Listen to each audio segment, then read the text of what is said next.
All right, 9:11 a.m. Kind of caught me off guard. All right, another episode, another day. Um, I don't really know how I normally start these videos. I just blinked. But basically, start of every video, we gotta make the sound of the Pokemon of the day. That Pokemon today is Firo. Is the bird right here? He a bird. Um, let's hear what he sounds like. Shall we? Shall we, my friends?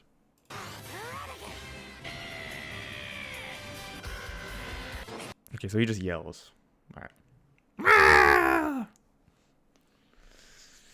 All right, shout out to all my GitHub followers. I see you guys. I see y'all. I see y'all. Don't worry. Um, I appreciate the GitHub followers more than anything. I don't know why. I just like them. But we're gonna start off with some. Man, I got like an hour and a little bit before I gotta get to class, and I gotta finish one essay today. I have a midterm today. I got a bunch of bull today. You know what I'm saying? I gotta do all this jibber jabber. You know what I'm saying? It's not cool, dude. It's not. I just want to sit here and fucking do nothing. All right. I don't know what to start with. Usually I have like a plan, and today I just kind of don't. Do I start with Leetcode or do I start with?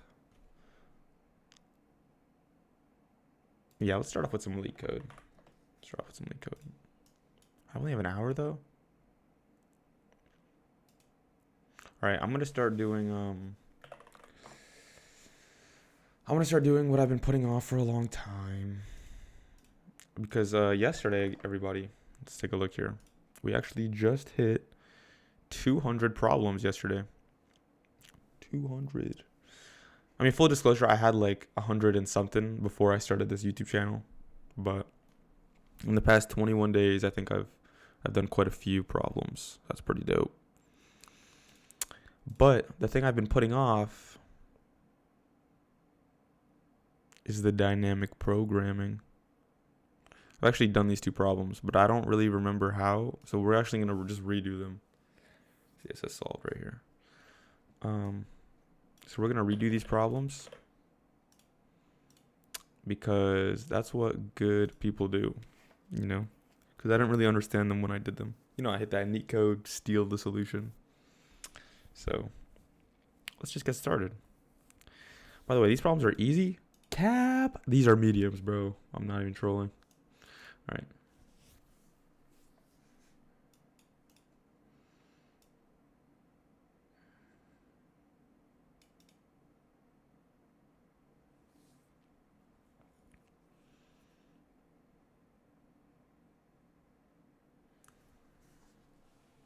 It takes n steps to reach the top. Each time you can climb 1 or 2 steps.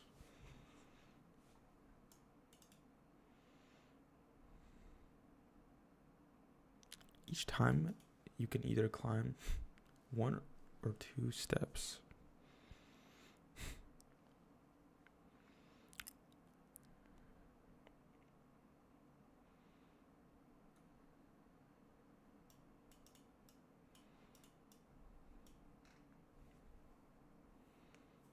Dude, I don't know. I have no idea. Oh, man. I mean, I can imagine doing this with backtracking pretty quickly, honestly. Um,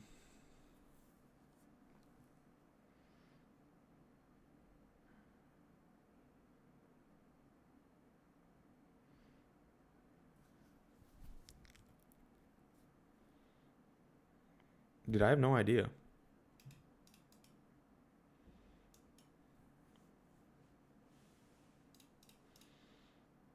Math.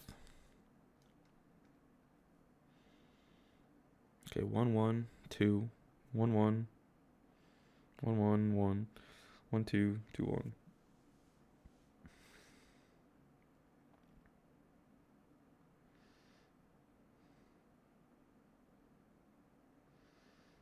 Maybe I can do like, so I have 3. I start at like 1 and then I add 1 and 2 to it. So it's like 1 plus 1 is 2. 1 plus 2 is 3. Wait, hold on. So I'll add, since both of these are less than or equal to 3, or less than or equal to n, then I'll just add 2. Wait, that's how you do it. That problem was easy. Wait a minute. Posington City? Posington City? Hold on, guys.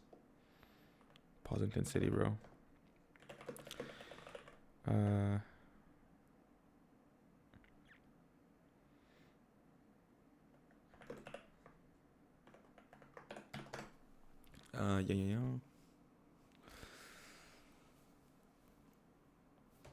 Ah, man, I just woke up so late today. Don't you hate that? All right.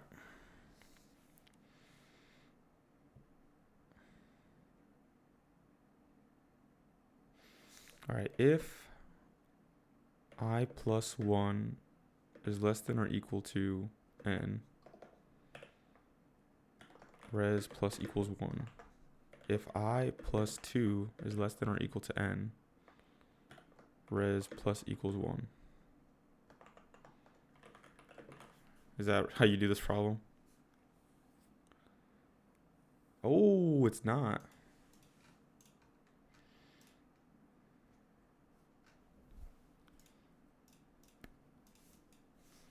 Four, 5. It's not. Is it? Am I getting like 1 less? Output 7, output 1, 3.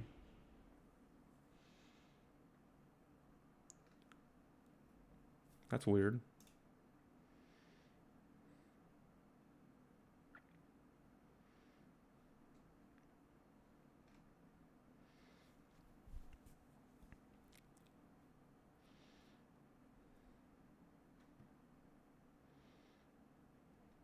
This is really not the way you solve this problem. I really don't understand. Okay, let's go through 2. So it's 1, and this is... Okay, but this should have outputted 2, though.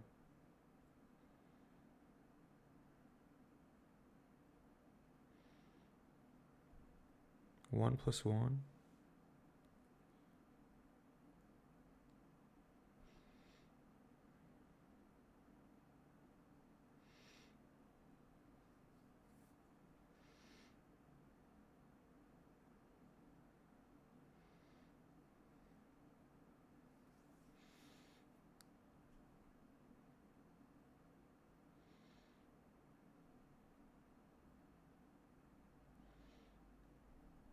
One plus 1. Yeah, that makes sense why that doesn't work. 1 plus 1 step. 2 steps. Is this 0 then?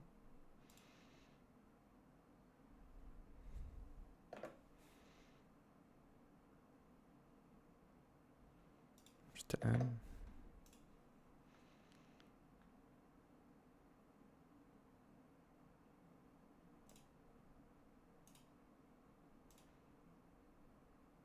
No. Man. Where am I going wrong, dude?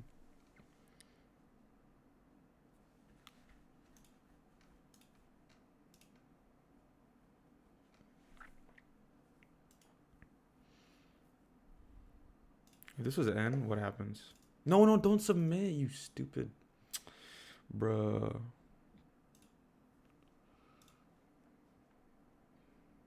Man, these still work, though.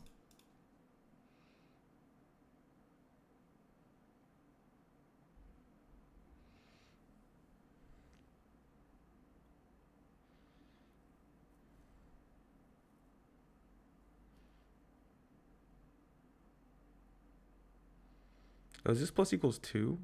No, this is 1, 2, 3. No, it's not.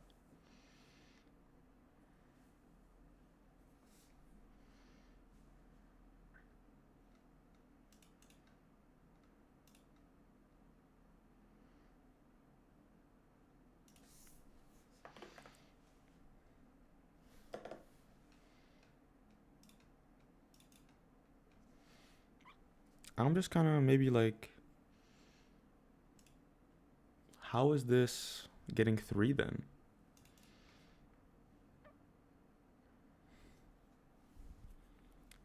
I feel like this should be returning 2. So it's at 1.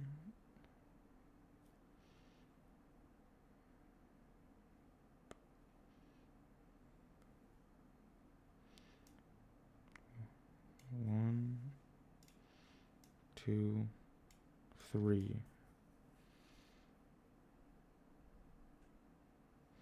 Okay, what about this one? No, I feel like there's something super wrong with this, but I don't know what. I don't know what, dude. I don't. Ugh.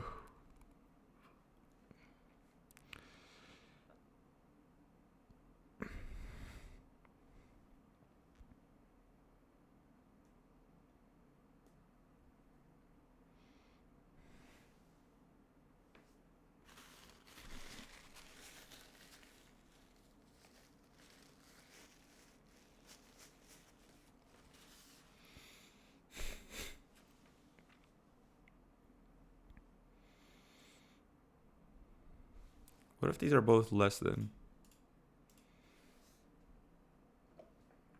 What happens then? Does it change anything? We're looking for patterns here. 0. Okay, I don't know. I'm looking up the solution, guys. What was my submission like? Temp equals 1. What?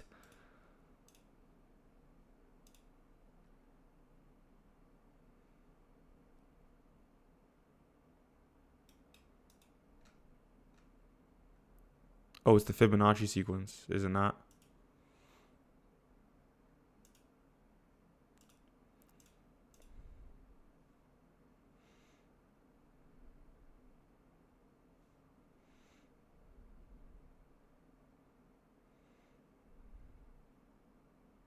I don't really understand that solution. 1, 2 equals 1, 1 for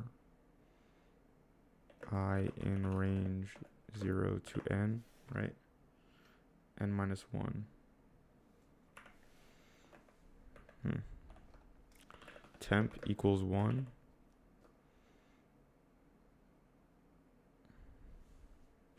Two plus 1.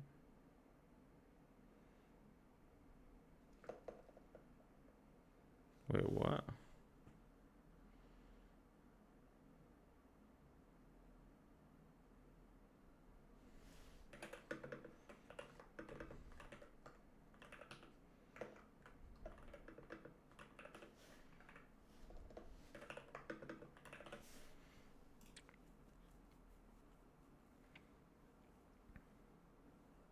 Oh. No, I still don't get it. Oh. Return 1? Nah. Okay, give me the Leetcode video, bro. Hey, 18 minutes. This will be the second time I'm watching this video. Hey everyone, welcome back, and let's write some more Leetcode today. So today let's solve climbing stairs. So this is going to be another dynamic programming problem, and this is definitely more on the easy side, definitely compared to some of the really hard dynamic programming problems that we've been solving recently. But I still think that this is a good problem to really understand the fundamentals, understand, the brute force, and taking that brute force, using memoization, and then of course getting the true dynamic programming solution. And by the way, if you don't already know, we have been tracking a list of blind 75 questions on this spreadsheet. So today we're going to be solving this dynamic programming one, the climbing stairs problem. So I will be adding the solution once this video is uploaded. And the link will be in the description if you do want to take a look at this sheet. So the problem statement is pretty simple. We're climbing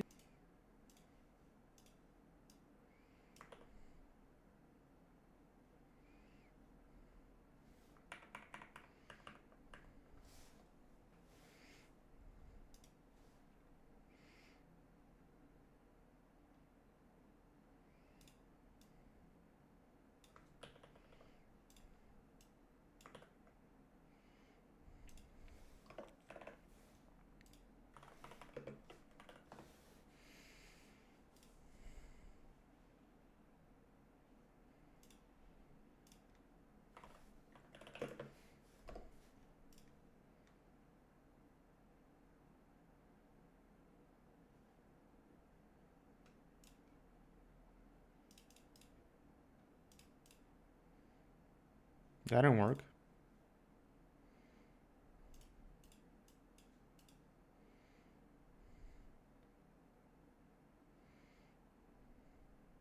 Wait, 5. Why is it 5?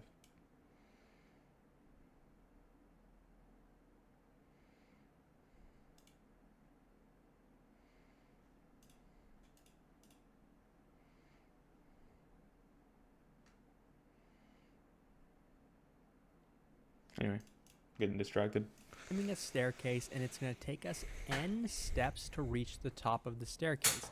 Every time we take a step, we have two choices of how we can take a step. We can either just take one single step, or we can take two steps at once. And all we want to know is how many different ways can we get to the top of the staircase. So let's look at the first example, n equals 2. That means we need to climb 2 steps. So we could draw the picture kind of like this, right? So let's say we start over here, right? This is step 0, basically, when we haven't climbed anything. And our goal is to get up here, which clearly is 2 steps, right? So starting from here, we know we can make two choices, right? We can take one step and that would land us over here, or we could take 2 steps and that would land us over here. So already we're seeing one way is to just take 2 steps.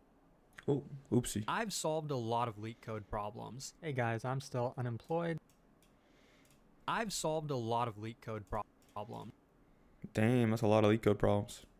Steps, right? That's what this path would take us, right? That's one way we could reach the goal, right? Just taking 2 steps at once. Now, if we ended up taking 1 step, then we would be at this position. So from here, we would have that same exact choice, right? We can take 1 step, or we can take 2 steps. Now, clearly, if we take 2 steps, we've gone too far, right? We were only trying to climb 2 steps total, but if we, end up over here, then, that's not going to count as a path, right? So that would not count. But as you can see, if we took 1 step initially, then we could take another single step, and that would be another way. So either this is one way we could reach 2 steps, or we could just take a single double step, right? So clearly there are 2 different ways we could climb the staircase, and that's also the result of this problem, and they basically explain it over here. So let's look at the second example, which is basically if we were climbing 3 steps instead of 2, right? So let's look at the drawing. So once again, we're going to do the exact same thing that we did, right? From here, we could take 1 step, or we could take 2 steps, right? And so far, we'd get here. But remember, our goal is to climb 3 steps, so let's continue. So from here, we could take 1 step, which would land us at the result, or we could take 2 steps, which would get us out of bounds, right? That's not what we want to do. So far we have found one way to get us to the result. But let's continue that from over here. Again, we can take a single step, which would get us over here, or we can take 2 steps, which would get us at the result. So now we found 2 different ways we can get to the last step. And lastly, we still have a path to continue, right? We got here by taking 1 step and then taking another single step. So here we have 2 choices. Take 1 step, get to the result, or take 2 steps and get out of bounds. So in the end, we see that there were 3 different ways we were able to get to this last step. As you can see, this is getting really hard to visualize with a single staircase. A more easy way would be to get a decision tree to visualize. And at every decision, remember, we can take 1 step or we can take 2 steps. So let's try to visualize the problem like that and see if we can notice any patterns. So let's say we're given n equals 5. We're trying to climb 5 steps. I need a haircut. So we can consider, just like the previous drawing, that we're starting at step 0 and our goal is to get to step 5. Now remember, at every given point, we have 2 decisions to make. We can climb 1 step or we can climb 2 steps, right? And depending on the decision that we make, each of these is going to lead to a different path we can take to get to the result. And remember, all we're trying to do is count the number of ways we can get to that result. So in this decision tree, we're going to keep making 2 decisions at every step. And at the end, we're going to count how many different ways were we able to get to 5 steps reached. So we can get to step 1 and we can get to step 2. Let's just continue drawing out the decision tree. From here, we can make 2 more decisions. We can take 1 step, which would get us to 2. We can take 2 steps, get us to 3. And similar here, we can take 1 step, get us to 3. 2 steps, get us to 4. From here, we can also take 1 step, get us to 3. 2 steps, get us to 4. 1 step, get us to 4. 2 steps get us to 5. Now here, we can see that we reached the result, right? N equals 5. So this is our first path that we could reach to get us to the result, right? You can see we took 1 step, then we took 2 steps, then we took another 2 steps. So this is our result. Once we get to it, that's our base case, right? We're going to solve this recursively, right? That's pretty much what we're doing. This decision tree is basically recursion, and this is our base case. We wouldn't want to continue if we got here. So here we would return 1. We found one way to get to the result. But for the remaining paths, let's continue. So here we could take 1 step or 2. That'd get us to 4. This would get us to 5. So you can see once again, we found another way we can get to the result. So far we have 2 different paths that can lead us to step 5. And here, let's do the same thing. If we take 1 step, we get to 5. That's the result. If we take 2 steps, we get to 6. That means we overshot, right? We went too far. This is another base case. If this number of steps ever exceeds 5, then we're going to return 0, right? We found 0 ways from this path that can reach the result. So now let's continue. Over here, again, we take 1 step or 2, so we'll get to 4 or 5, another path that leads us to the result. And here we can also take 1 step or 2, which would get us 5 or 6. Similarly over here, right? This is another 4, so the exact same thing is going to happen. Do you start to see we're repeating the exact same problem multiple times? How can we better solve this problem knowing that? So now we have another 4. We're just going to repeat the exact same thing that we just did before, right? Take 1 step or 2. We know we're going to get to a 5, and we know we're going to get to a 6. So you can see every path led to the base case except for this last one. So let's complete this. We can take 1 step, which would get 5, or 2 steps, 6. Okay, so now our entire decision tree is complete. So what's the result going to be? Remember, red means we're going to return 0. Green means we're going to return 1. So let's just count the number of greens. 1, 2, 3, 4, 5, 6, 7, 8. So there were 8 different paths from the beginning that could reach step 5. But remember, since we started here, we were asking how many different ways starting at 0 can we get to 5? And then we got to a subproblem. We got to a subproblem of starting at step 1, how many ways can we reach 5? From this decision tree alone, we see that there's 1, 2, 3, 4, 5 different ways we can reach the result. And down 2, if we're starting at step 2, there's 3 different ways we can reach the result.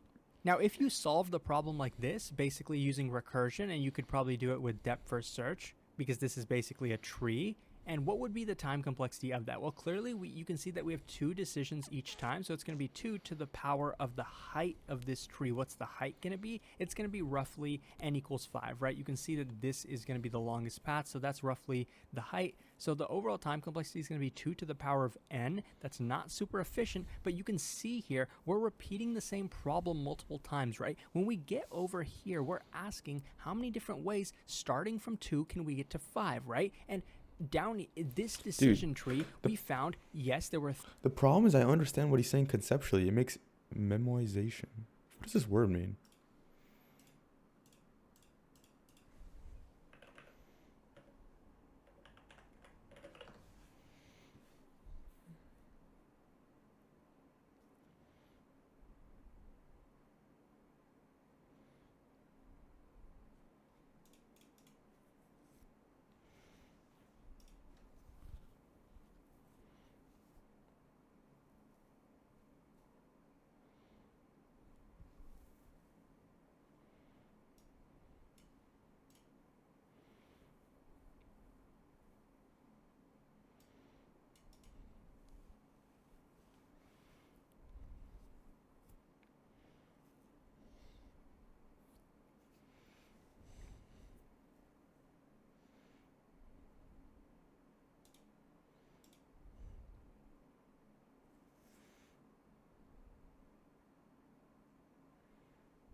Nah, Geeks to Geeks or Geeks for Geeks has their own Leetcode.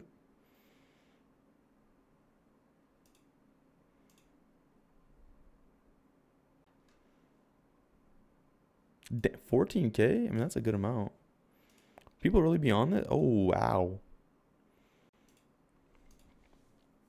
But anyway, I understand this concept like very like it's easy, not easy. I mean, it is kind of easy, bro. Like you see this two right here matches exactly this two. Or you see like there's to the left of the two, there's a three. To the right, there's a four. To the left of this, 4, 5, 5, 6.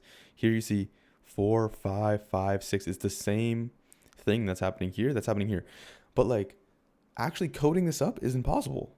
3 different ways, right? So then when we get over here, why do we have to recompute the exact same thing? Take a look at these 2 purple blocks I just drew. Notice how Yes, I get it. decision I get tree it. But the problem, looks the exact the answer same still as makes this no one, sense to me. because in both cases we're solving the exact same subproblem, and since we're doing it depth first search, this one is going to be solved first, right? So if we solve this entire problem, what we said was, okay, we found out starting at step 2 there were 3 different ways to get to step 5. So when we get here, why don't we just take that result, store it in memory, store it in DP, or basically this is a cache, right? We're storing it in memory, so then when we get here, we can just say we already know the result of this, meaning that we don't need to draw out the entire decision tree. We're just going to skip that altogether. We're not going to draw this, we're not going to draw that, and we're not going to draw any levels of this tree. So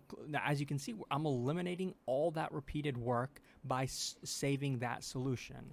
But that's not all, right? We see over here we're asking a different subproblem starting at step 3. How many different ways can we get to n equals 5? Well, in this case it was 2 different ways, right? Notice how this decision tree It's the same is as the that one. Yes, exact bro. same I get it, over bro. here, because here we're asking that same question starting at step 3. What's the number of ways? And since we're doing this depth first search, this one is going to end up being computed before this one. So when we get here, we can just say we already know the answer is 2, so we don't need to run through the entire decision tree again.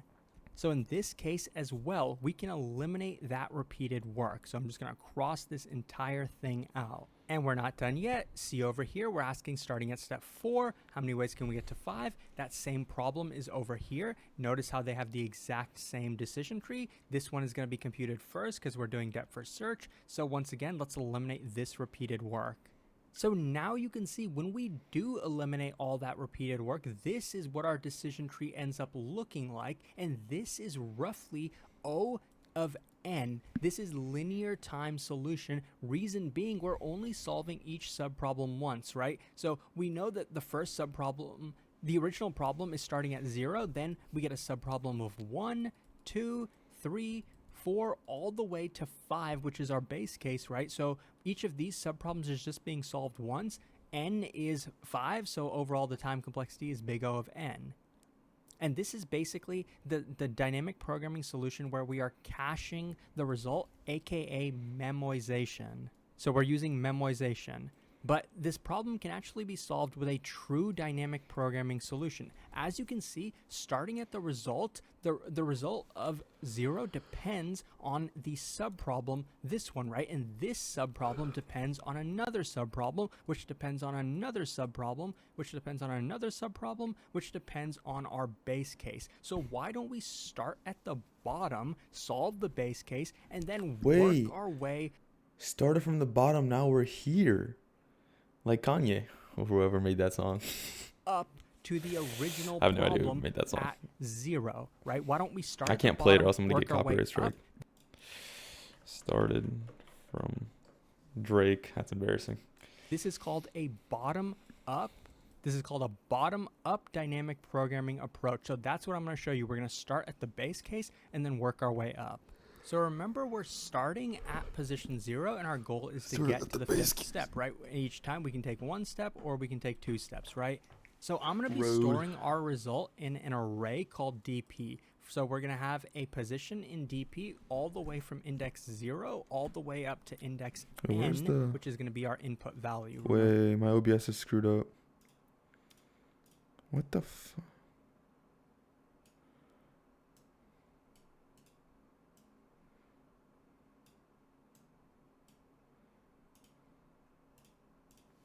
Remember, So remember, we're at the base case initially, right? What's the base case going to be? Well, at the last step, if we start here, how many different ways can we land here? Well, that's just going to be 1, right? That's our default value. So now that we solved that, we are able to solve this one, right? Because remember, this problem depends on the subproblem of this. So from here, let's say we're starting here, we can take 1 step, which lands us at the result. We can take 2 steps, which lands us out of bounds, right? So how many different ways from here can we reach the goal? Again, it's going to be 1. And do you notice how this is always going to be the case, even if we had something like n equals 100? So let's say this was actually 100 and this was 99. This would always be 1, right? This is always going to be 1 because it's at the goal. And starting from here, it's also always going to be 1 because we can take 1 step, which would get us to the result, or we could take 2 steps, which would get us out of bounds. So no matter what the input value n is, this is always going to be the case. It's always going to be 1, 1.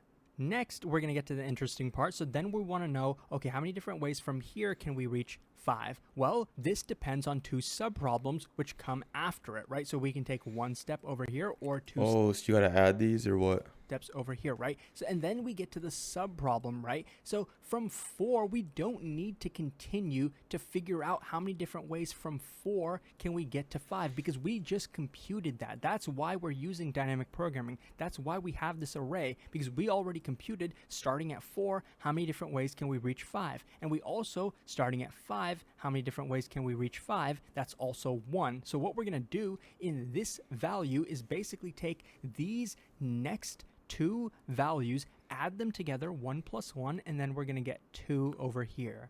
And we're going to do the exact same thing for this position too. So we know here we could take 1 step or 2 steps, right? So what we want to do from here, 3, is find out how many different ways can we reach 5. We just computed that. That's 2. And from 4, we want to know how many different ways can we reach 5. We also already computed that. That's 1. That makes so sense. what we can do is take these 2 values, add them together, and that's going to be what we put here. So starting at 2, we can get to 5 3 different ways. And at this point, I bet you probably get the idea. We're going to do the exact same thing over here. So what value are we going to put over here? We'll just take these next 2 values, add them together. 3 plus 2 is going to be 5. And remember, this is what we were originally trying to compute. This is going to be the result. It depends on only 2 subproblems, which are listed right after it. 5 plus 3, that's going to be 8. So that's the result. If you're familiar with what the Fibonacci sequence is, or the Fibonacci numbers, that's exactly what we're doing right now. We're starting at the base case of 1, 1, adding these 2 values to get the next result. Then we're adding these 2 values to get 3. Then we're adding these 2 values to get 5. Then we're adding these 2 values to get 8. So you may or may not be familiar with it, but that's what we're doing. And you may have also noticed we're using extra memory, right? We're having an entire array size equals n. That's going to be O of n extra memory. But is it actually needed to have an entire array? Notice how each value, such as this one, only depends on the 2 values that come after it. And this one only depended on the 2 values that came after it. So in reality, we don't need to have an entire array. We just need to have 2 different variables. Let's initialize the 2 variables like this. 1 is going to be this position. 2 is going to be this position, because starting from here, we want to know how many different ways could we reach the result if we took 1 step. That's why this. So 1 plus 2 is here. You move 2 here and 1 is here. Oh, that's the gang. That's the gang. Okay. Okay, stop.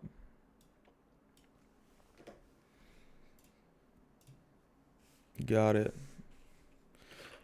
Okay, I'm gonna try. I kind of want to try doing this with an array. But why is it n minus 1 though?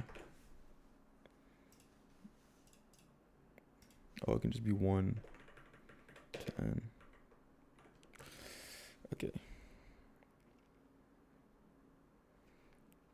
Oh, because temp is equal to 1 because when you move these over, this 1 here, like if 2 is going to go here, then 2 is going to need to equal to 1.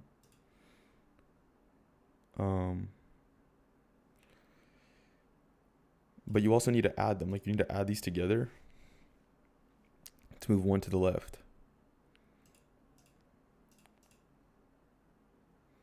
So then it's 1 equals 2 plus 1. and then 2 equals temp. And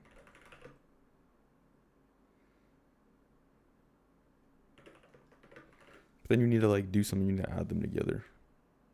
Oh no, you're doing it right here.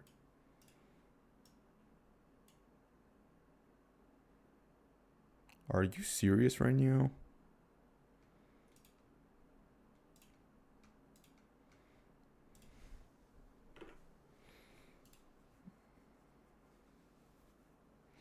Okay, but let's try to do this with an array.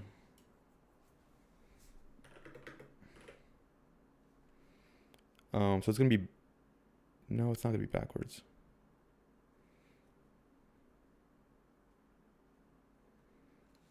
DP 1 1. These are the 2 base cases, and then it'd be DP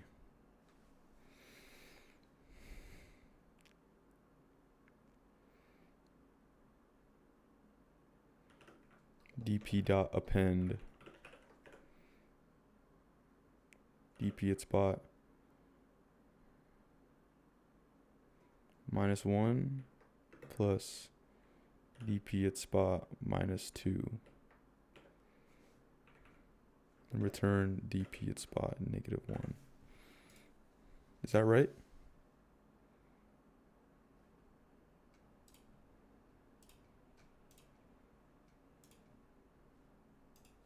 Well, now it's n?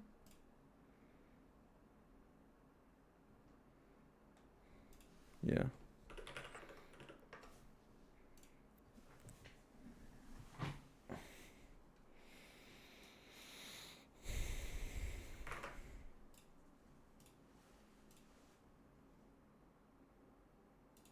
This is called 1, and if we took 2 steps, that's why this is called 2. All right, let's move on. Let's do the next one.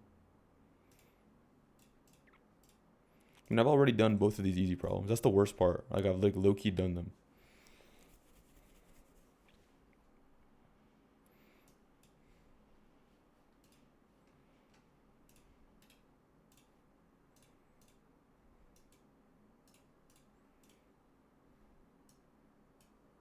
Okay.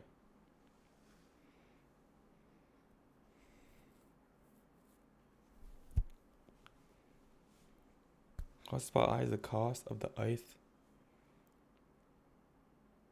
You can pay the cost?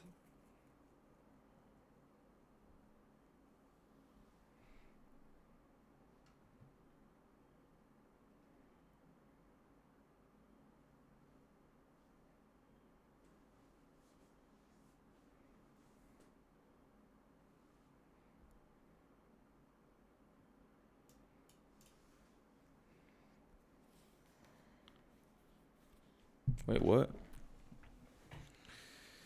What's going on with this problem? Damn, 38 minutes for that easy. Man, dynamic programming ain't easy, guys. It ain't easy. It ain't easy, bro. Like, why can't I just be born with like 150 IQ so it's easy for me?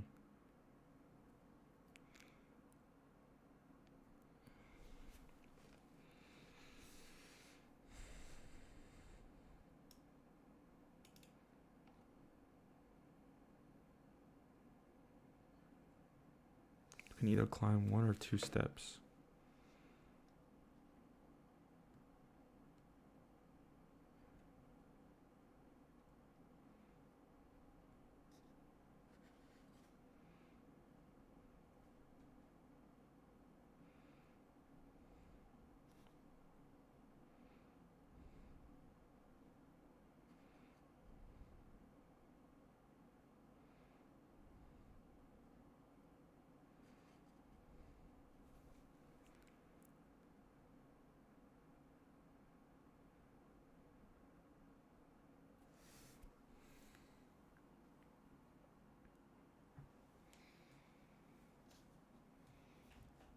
Okay, how can I use what I just learned to help me solve this problem?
Okay, let's make a decision tree. Maybe that will help me.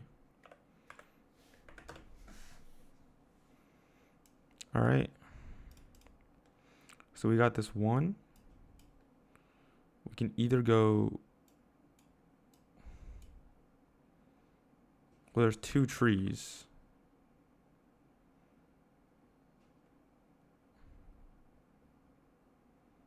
There's the 1 and then the 100 tree. 1, 100, 1. Is there like a bigger way to do this? Okay.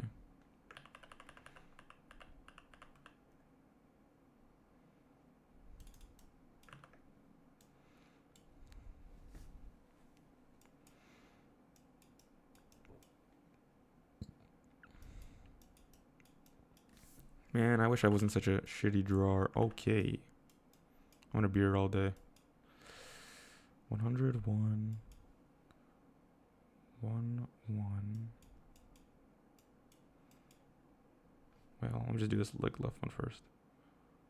100.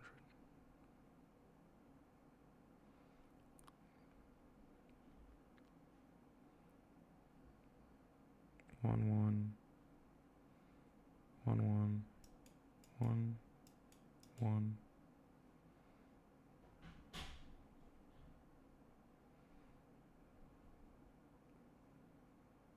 1, 100. Okay, hold on. Hold the phone, guys. Hold the phone. Let me just start from here. 100. Oh, let me just go like this. I don't even know if this is gonna help me, dude.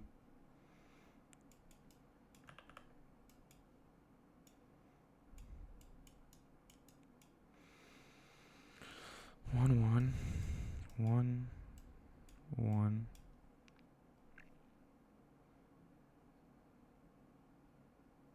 1, 1.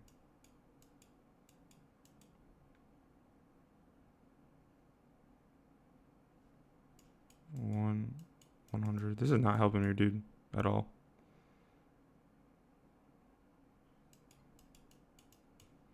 Okay. It is not helping me at all.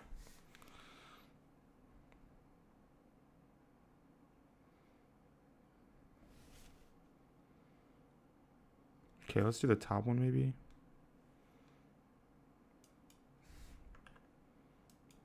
10, 15, 20.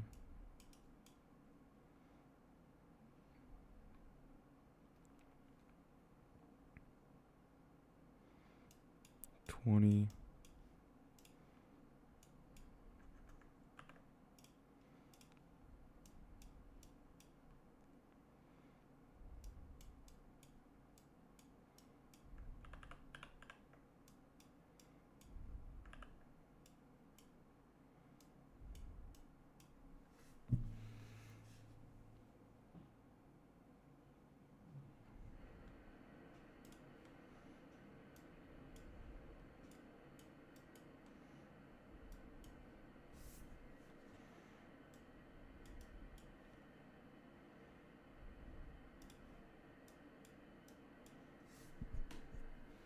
Is that supposed to be like obvious to me?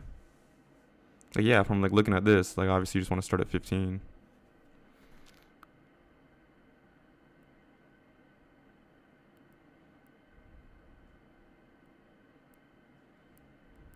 But I have no idea how I would even like begin to code this up.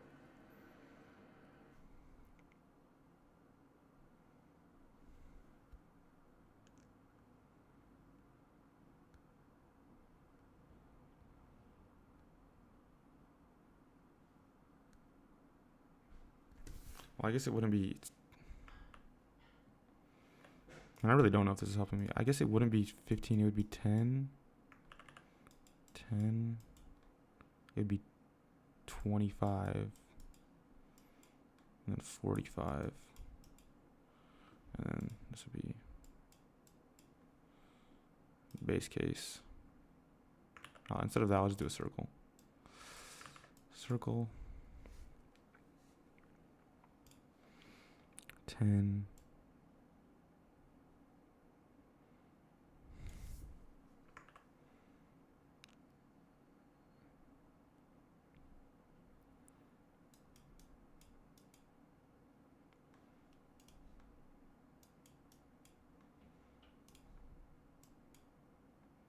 15 plus 25. Oh wait, I forgot this route. It's 30.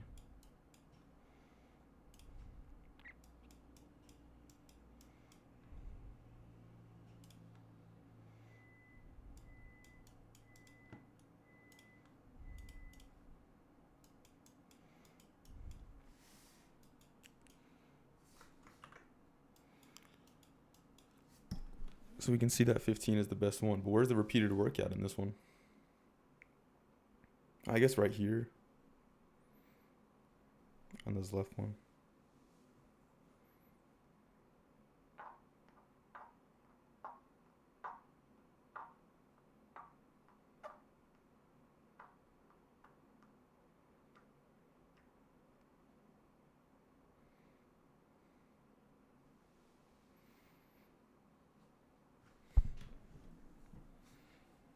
That's not helping me in the slightest. This is not helping me in the slightest.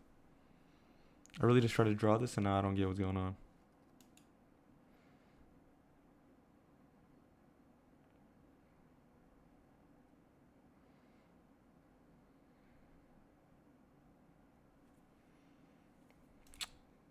I just don't get it. Like, I really don't.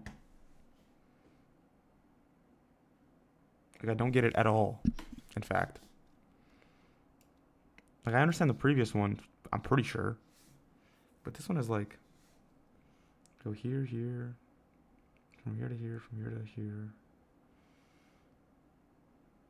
How do I even, like, code that up? Like, I understand, like,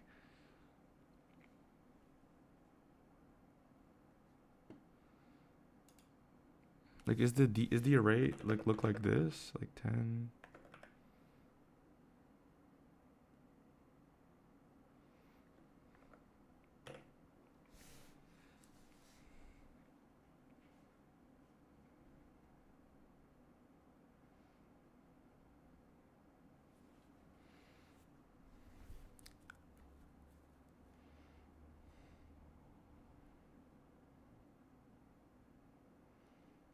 And to get to this one, do we just add both of these? No, because that'd be 25. Oh, no, wait.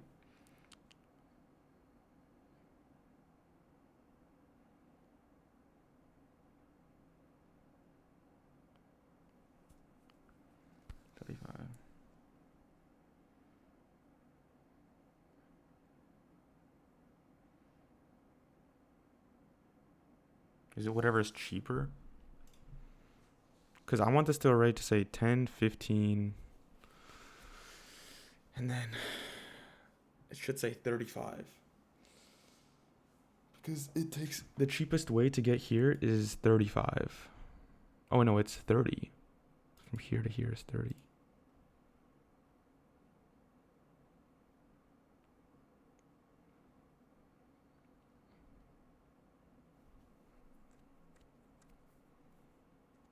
Okay, wait, hold on. So then it'd be 4.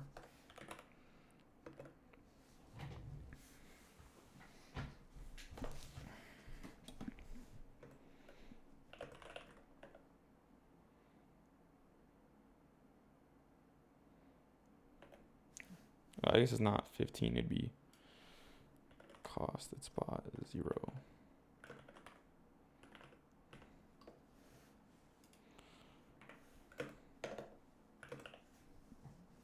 Probably -1.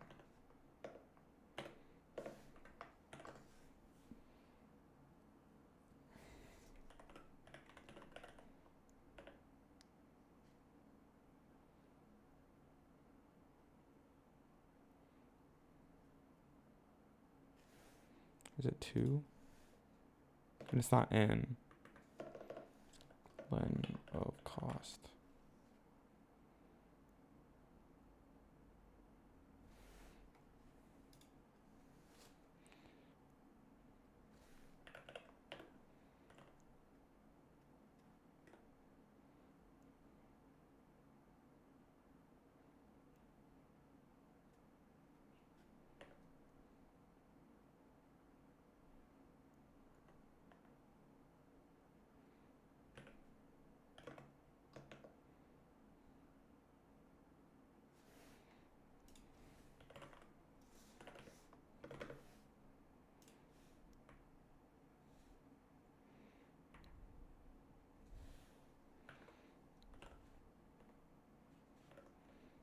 this is confusing. Let's do like this.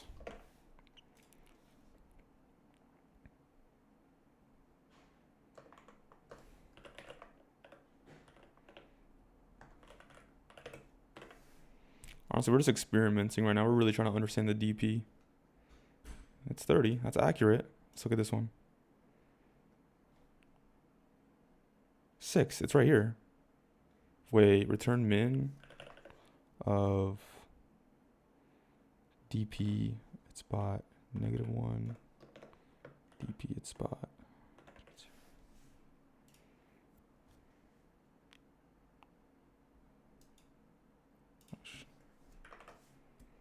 Nice. Wait a minute. We actually got it. We kind of understood it a little bit. I know there's a way to do this.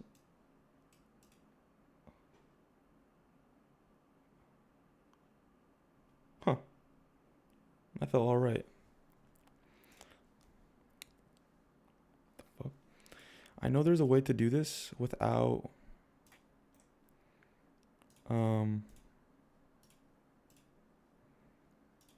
Hey everyone, welcome back, and I got like 30 more minutes, and then I got to skedaddle. let's write some more neat code today. Today, let's solve minimum cost climbing stairs. We've noticed that from every spot, we have two decisions, right? Take a jump of 1 or take a jump of 2, and we can't just be greedy and take a 2 jump every single time. So let's try every... Hold on, I mean, I really want to be able to do this without using this DP array.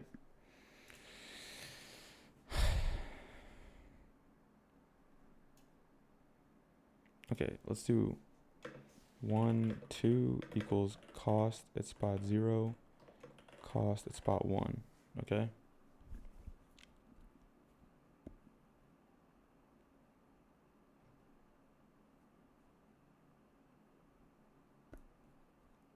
How does that help me? How can I do it without the array? I do the same thing, I move them, so 1 equals temp. Oh, wait, no. Yeah, 1 equals 2. No, I don't think that's right.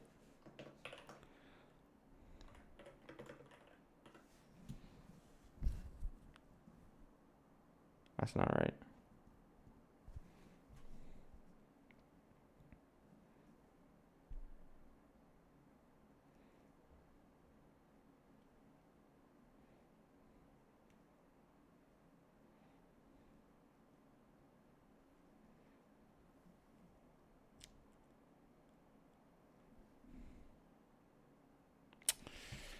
Man, I don't get it. every single possibility. And if you've watched any of my videos, you know that...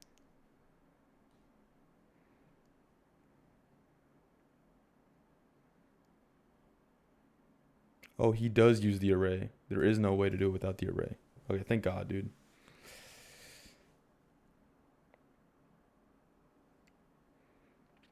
Okay, I kind of did this. I just used an extra array.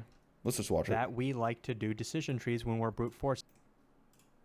Hey everyone, welcome back, and let's write some more neat code. That we like to do decision trees when we're brute forcing. So suppose we start here, we start at index 0, and we have, 0, 1, 2 to this index, and this index is out of bounds, and that's when we know we've reached the goal and we can stop. So initially we start at 0, right? We can either jump to index 1 or index 2, and the cost if we jumped to index 1 would be 10. The cost if we jumped to index 2 would also be 10. Now, if from index 1, we can either jump once, right, meaning we jump to index 2, or we can do a double jump and jump to index 3. Of course, if we're at index 1, the cost to jump... No, I mean, I can just do this. I think I get it. But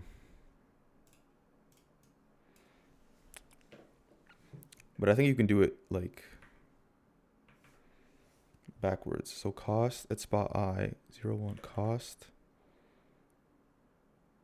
at spot I is equal to cost at spot I plus the min of cost at spot I minus 2 and cost at spot I minus 1. And then return min of cost right here.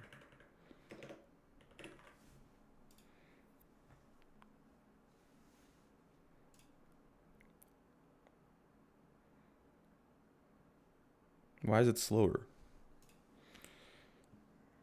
Okay, let's move on. I think I get it.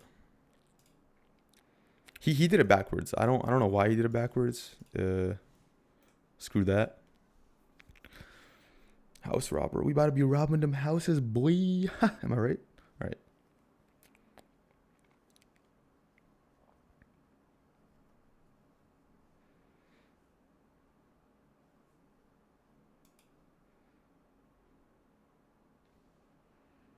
The ice house is the neighbor. Yeah.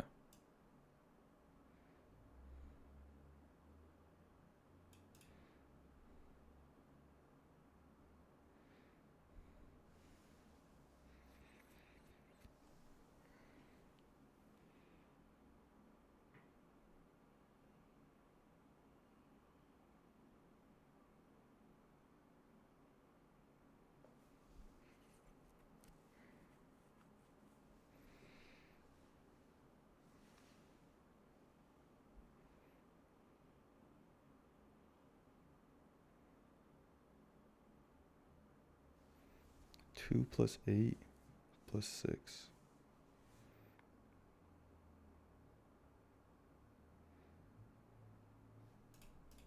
All right, so we got. Well, what I have right now is an idea.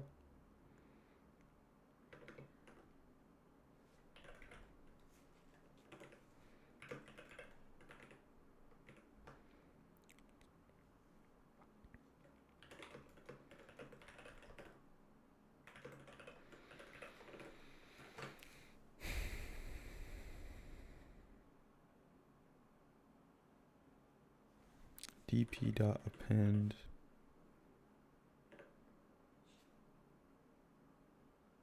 Well, this isn't going to work.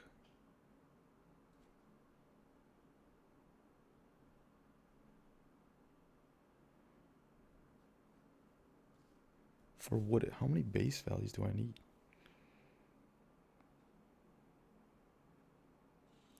Because we have here, we can choose to take from this or this. This is 2 values away. This is 3 values away.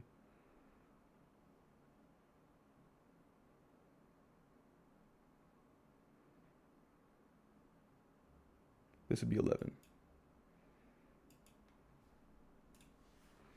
So would this be nums at spot 2 plus nums at spot 0?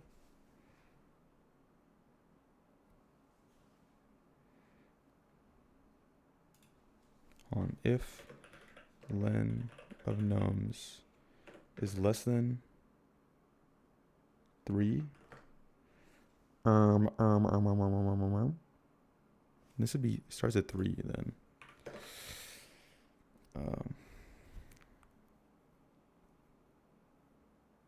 No, it would start at 4.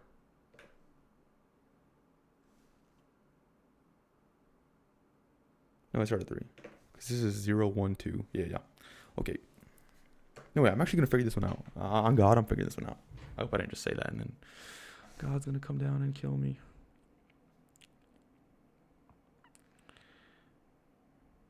Okay, if len of nums is equal to 1, return nums at spot 0. Else, return max of nums at spot 0, nums at spot 1. Okay, we got all the stupid base cases figured out. Or those aren't base cases. Those are edge cases, not base cases. That's an important distinction. Okay, dp.append the max of... Oh, wait, no, it's nums at spot I plus the max of nums at spot I minus 2 and nums I minus 3. And then I have to return the max of dp -1, dp -2. Is that right? No, it's not. Let's print DP. Let's see what's going on with that right there.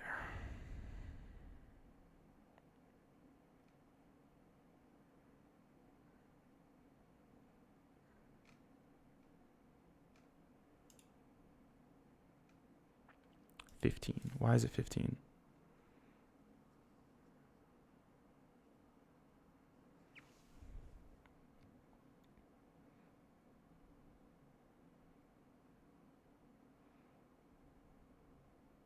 It should have been 2 plus 10 plus...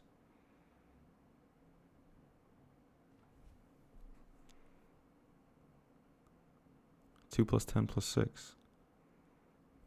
I think it was 9 plus 6. Yeah, that's why it was 9 plus 6. So why is this number not 10?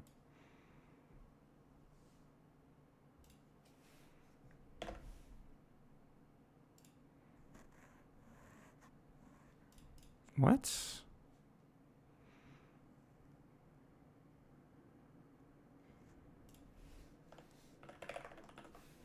Okay, I'm not gonna lie, my confidence is wavering.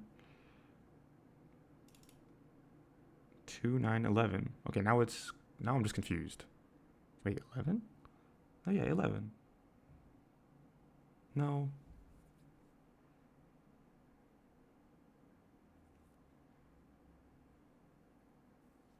Wait, it just numbs at spot 2?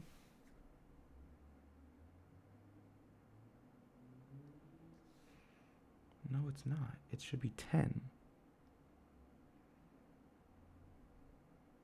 Oh, it's not. It's 2 and this is 0. Okay, what the fuck?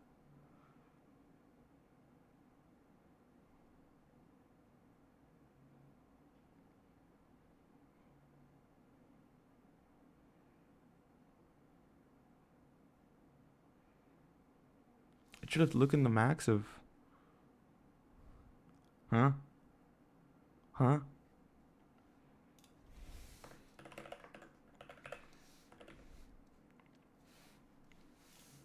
No, I'm getting to the bottom of this. 6. DP.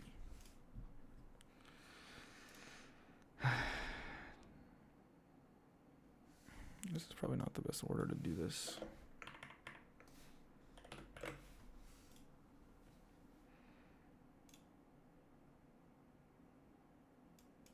Look, it should have compared 6 to 9 and 10. And then since 10 is bigger, it takes the max. I minus 1, I minus 2. I minus 1, I minus 2, I minus 3. The max of these... Oh, it's nums. And there it is, bro. And there it is. That's the problem. Oh, yes.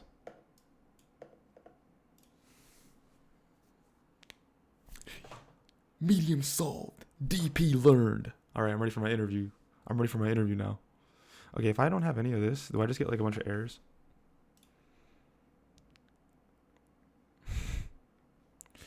Stupid and fucking stupid.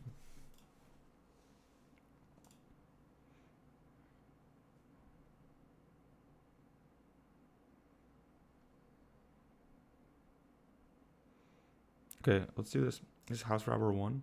Oh, there's 2 house robber problems, bruh. Leetcode house robber. Yo, tell me he did this without an array, dude. I'm done, bro. I can't. He just does it way better than me. What's the acceptance rate on this? 51? That's not incredibly high. If I don't say so myself, that is. I don't know why I said that. I'm sorry, guys. That was really stupid.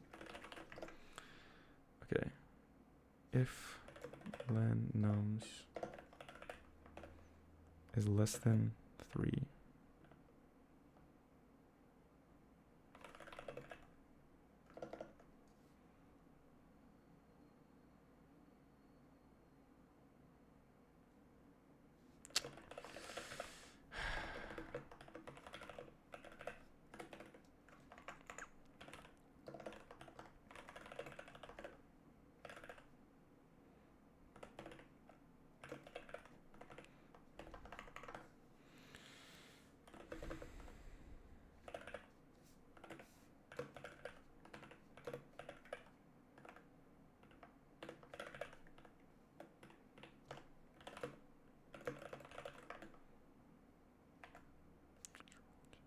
3 and unknowns dp.append max of dp.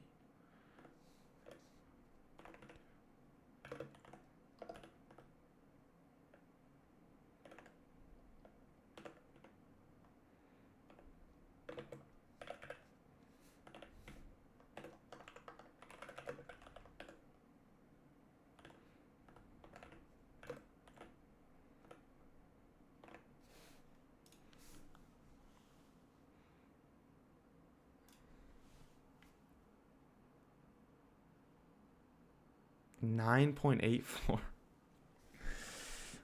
Why? Was this not an O of N solution?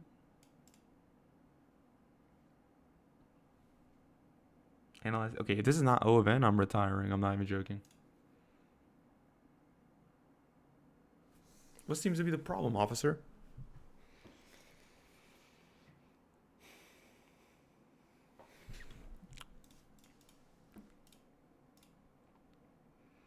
Rob 0.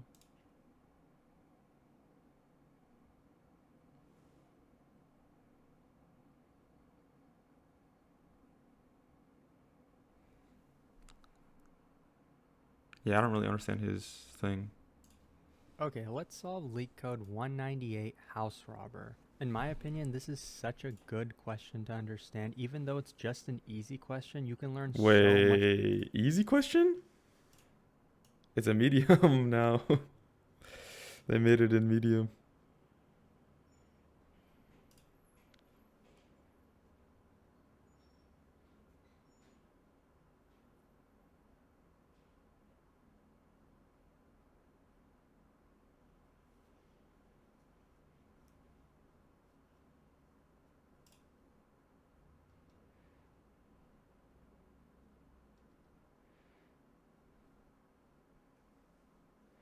The world is so dangerous. What are these comments, bro? That's fire. Much about dynamic programming from this problem. And you might already know, Google really loves asking dynamic programming problems, and if you want to get started on that, this is such a good question to understand. So we're basically given an array of integers, like many problems, and each integer represents a house, right? So this is a house, this is a house, this is a house. They're all houses, and they're adjacent to each other. So it's basically a neighborhood. We want to rob houses to maximize the amount of money we can rob. So why not just rob all of them, right? Nope, there's a restriction. We can't rob two houses that are adjacent to each other. So we can rob this house, but then we can't rob this house, right? So we have to rob this one next, maybe, right? On the other hand, if we rob this one, we can't rob this one, and we can't rob this one. It has two neighbors. This might sound really difficult, right? So let's just start out with the brute force approach. Let's imagine if we were trying to get every single combination. Okay, so the first combination is where we pick the first house, right? So let's draw out what the decision tree of that would look like. Okay, so our first decision was to rob the house with value 1. Okay, so next we want to rob more houses, right? But we can't rob this one. So we have to basically get the max we can rob from these two. So does that sound kind of like a sub problem? Yeah, but we'll get there in a minute. So continuing on with just the brute force, right? Okay, so now we want to rob these two houses, right? Well, we can't rob both of them because they're right next to each other. So we can either rob house 3 or we can rob house 1. So this is the decision tree, right? And so along this path, so if we were to rob house 1, right? Let's say we went along this path. Then we can either rob house 1 and 3 or we can rob house 1 and 1. That makes sense. Obviously, we're going to choose this one because that gives us the maximum, which is 4. Okay, but what if we didn't rob the first house? We decided to rob the second house. So that would be our other decision in our decision tree, right? Rob house 2. Okay, now we have not many choices, right? We can't rob house 3. So the only house left is house 1. So we rob that one as well. So if we went along this pathway in our decision tree, we would get these two houses robbed, and that's a total of 3. But we remember we found this, which was a total of 4, which is greater, of course, so that's going to be our result. Now, this is a very brute force approach. Imagine if we had more numbers here, right? Maybe a 3 and a 4, then we'd have to have like more paths in our decision tree. This could get very complex. So how can we improve it? Can we identify any subproblem? And the answer to that is yes. Let's take a look at the subproblem. So remember, we have two choices. Bro, I'm not gonna We wanna lie. get the I was like pretty happy with solving that medium, and then it's just an easy. Like, bruh. max that we can rob Doesn't from count this when entire it used to be an neighborhood. easy. So the first choice is we rob from the first house and then find the maximum from the remaining houses, right? Imagine there's more houses here. There could be a 3, a 4, whatever, right? This is the subproblem. We're finding the max of a subarray of the entire array. The second choice we have is we skip this house, right? If we skip it, then basically we're saying, okay, find the maximum of the entire subarray, not including the first value. So let's actually write out the relationship if it doesn't make sense yet. So if we want to find the max we can rob from the entire array, Yeah, we have two choices. We have to go to class. I'm gonna when he starts coding, I'll stop watching. Rob in this case indicates the max that we can rob from I'll the pause entire it. array. So in our first decision, we decided that we were going to rob the first value. So array of index 0 plus rob the remainder of this blue portion of the array. So we're skipping index 1. We're going to rob the entire array from index 2 to the end. So I'll say n is the end in this case. So that's our first decision. If we decided to rob the first house, then we're going to break up the problem into a subproblem. Now we got to rob the remainder of the array, I see. skipping one of the values. Yeah. If we didn't rob the first house, then we simply only have the subproblem, rob every house, skipping the first house. So we start at house 1, not house 0, and go until the end of the array. So this is the recurrence relationship. You might not know exactly what that means, but it's basically a way to break up dynamic programming problems. Notice the result of the entire problem depends on only these two. If we can compute these two, then we have our result. But notice each rob can be broken up into its own subproblem, just like we did over here. Yeah. So let's actually solve the subproblems now before we solve the entire problem. Now I could do this in reverse order, right? I could say, let's find the max of this subarray, and so on, but it's a little more confusing to do that, so I'm actually going to do it in order. So let's start at the first house, like we've been doing. So if we rob this house, that's basically our base case, right? So we can decide to rob this house. In that case, up until this point, we could rob a total of 1. Okay, now we get to the second house. So what's the max we can rob up until this point? Well, we can decide to not rob this house and only rob this house if we wanted to. Or we can decide to not rob this house and only rob this house. 2 is obviously greater than 1, so I'm going to decide only to rob this house. Next, we get to house 3. This is where it gets interesting. So what's the max amount we can rob up until this point? So we have two choices again. We can rob house 3 and we can rob house 1, or we can just rob house 2. The max is obviously if we rob house 3 and 1, and in that case we'd get a total of 4. Now we get to the last value, 1. So we can decide to rob house 1, and if we did rob house 1, then we would want the max we could rob up until these two values, meaning we'd want 1 plus 2, because 2 tells us what's the max we can rob from these first two elements. We can't include this one because it's adjacent to 1. So one of our choices is 1 Yeah, this is what I plus did. 2. That's choice 1. Or we can decide to not even rob house 1. We can just get the max of the entire first 3 elements, not including this one. In that case, we have what we would get from the first 3 elements right here. We already computed it. It's 4. So our choices are 1 plus 2 or 4. Obviously, 4 is greater, so I'm going to choose 4. That means we put a 4 right here. And this last 4 means that for the entire array, the max value we could get is 4 if we wanted to rob houses. So we can put a 4 here. But notice how we don't even have to store this entire blue portion. For each value, like for this one, 4, to compute this, we only need to look at the previous 2 results that we computed. And the reason for that is because we could either decide to rob this one and rob the remainder portion of the array, not including 3, in which case we'd have the value computed right here. The other case is if we wanted the max we could rob from the entire array, we could decide to not even include this and just get the max from these 3. And in that case, the value would be stored here. So now let's look at the code. All right. Since we only need I have to go to school. Bye. All right, we're back. Yo, if anyone is watching at 1 hour and 17 minutes and 6 seconds, y'all ever write a paper and then you like low-key read the, what's it called?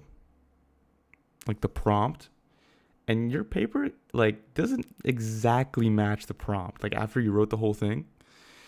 But like I think my paper is like all right, but am I about to just fail it because I like it's close, okay? Like I don't want to show the paper and stuff like that, but basically, if you're curious and you're listening right now, you're curious, right? You're fucking curious, George, right, listening right now. It was a paper about how AI is going to affect my job prospects or will not affect my prospects, okay? And I wrote a 3-page manifesto about how AI isn't about to do jack shit. Because it sucks. It sucks balls. It's not good. And I cited like 3 pretty good sources on like why it's overhyped and why it's terrible. But it was like, the prompt was like, how is it going to affect you at stage 1, like your junior, and then your mid-level, and then your senior positions? I said like, it might affect me a little bit junior position because, AI, like I'm still like a dumbass, right, in the junior position. So I like AI like kind of knows what I know. But like the moment I get to mid-level, I'm working on projects that are like out of the AI scope where the projects are just too big for it to really grasp anything. And maybe a snippet or two, but like overall trying to use AI like to do my job for me is one of these. But the prompt was for like any job. It was like, because this class isn't about only computer science. It's like, let's say you're going to be a teacher, like AI, it's going to affect you completely differently. It's going to affect you massively because kids are just going to rage cheat on the tests or whatever. But I talked about how like it's like not going to take any jobs and stuff like that, which is like, I mean, it's important to my career, but it's not really like, I don't know, bro. I'm going to ask him tomorrow. Man, I hate asking him about my paper because I'm a bad writer. I can't write. I'm going to ask him. He's going to be like, let me see it. I'm like, I don't really want you to see it. It's like low-key terrible. It's low-key not very good. Well, I don't know. My language is always not good, but what do I want to do? I got an hour or I got like 50 minutes. Okay, I have 2 options. I can either keep working on the project. I don't want to work on the project for 50 minutes. Or I can... Okay, I want to work on the project for 50 minutes. I lied, guys.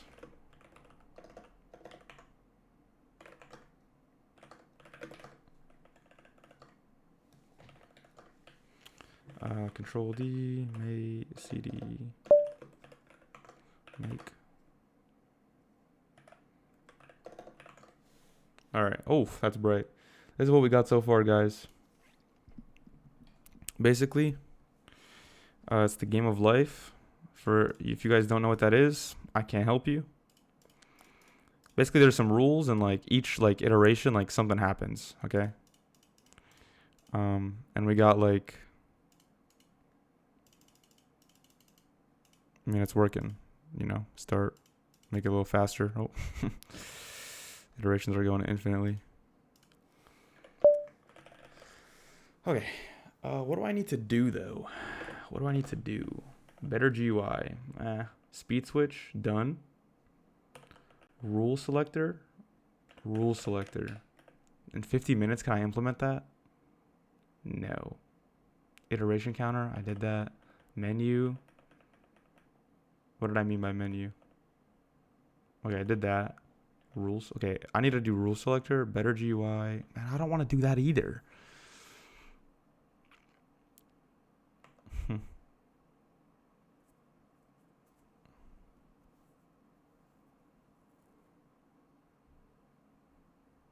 No, the rule selector is like a 3-hour implementation. I need 3 hours for that. I feel like I just don't have enough time to do any of it.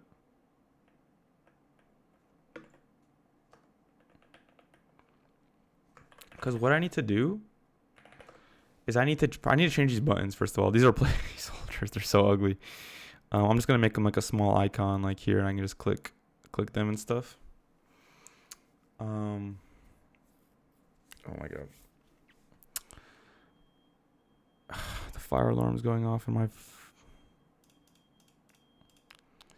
Yeah, I think I'm gonna do some learncpp.com.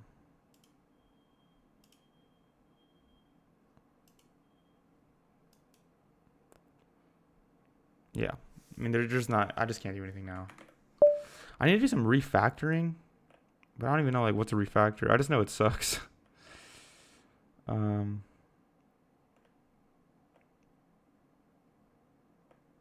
Yeah. All right, let's go to learncpp.com. I'm sorry, guys. This is a little bit of a waste of time. My bad. My bad. Okay, my bad. Sometimes stuff like that happens. Okay, it was a long day. No, extra. No. CD projects. Algo. C main. Okay, let's get started. Okay, we're gonna pull this up.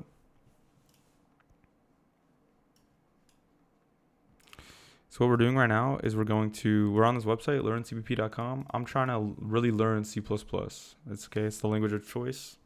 The Pokemon I picked. Let's see where we're bookmark 2.9. All right. So we're on 2.9, naming collisions and an introduction. Some of this stuff is pretty basic stuff, but some of it's there's some good information here. But I think as you go down, like header files, header guards, that's like I'm pretty terrible at those. Debugging C++, I mean, this might be like fundamental data types. I mean, like I know what I don't know what signed, unsigned integers. I don't really know what any of this is. I think I kind of know what they are.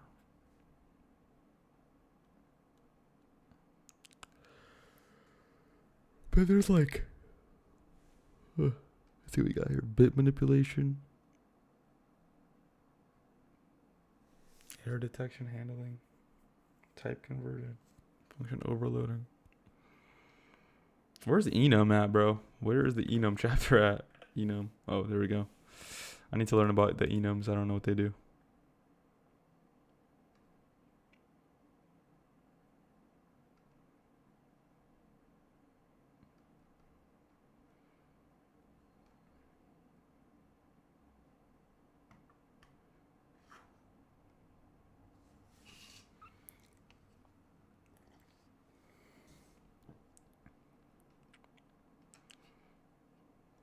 Under construction. What? This is this is very important. I need to know this one. All right, I'm getting distracted. 7:46 p.m. See, that's why I just can't do anything in the night.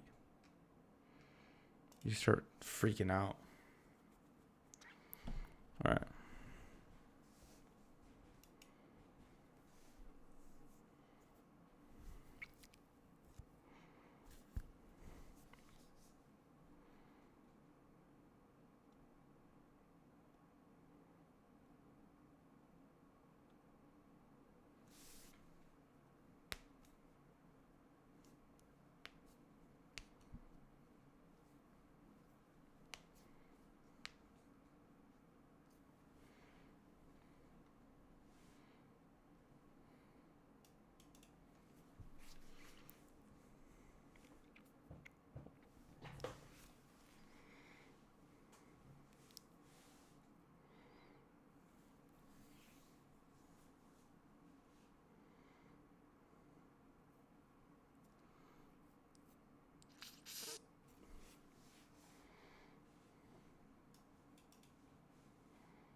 I do note that. I'm noting that. Noted. Noted. What am I doing? Man. I got this donut saved for later. Check that out. Bop. That should look good. That should look. Can I just focus, bro? Sometimes, listen, guys. Sometimes you just can't focus. All right, it's just how it goes. And that's just one of those times right now where I just can't focus on the C++. It's not even boring. Like, I'm not even gonna lie. That's the worst part. It's not even that boring. Like, why can't I focus on it if it's not boring? Right.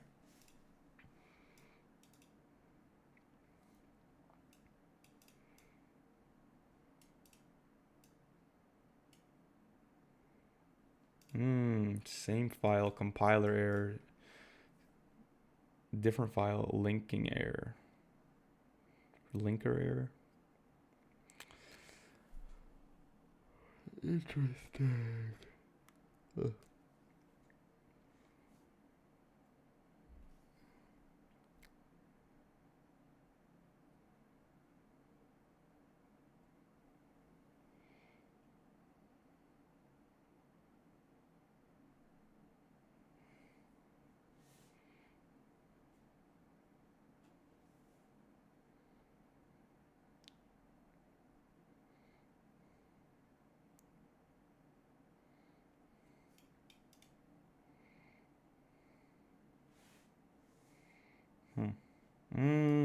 This is actually a fire analogy.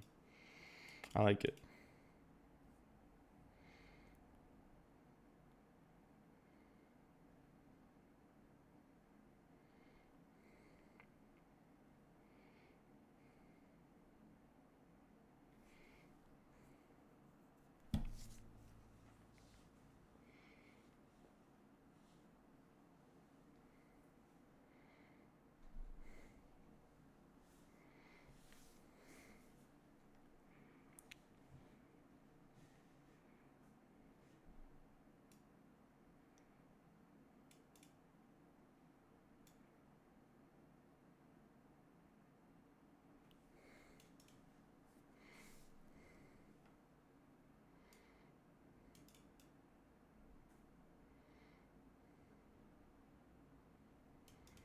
A name declared in a scope region won't be mistaken for an identical name declared in another scope. Yeah, that makes sense.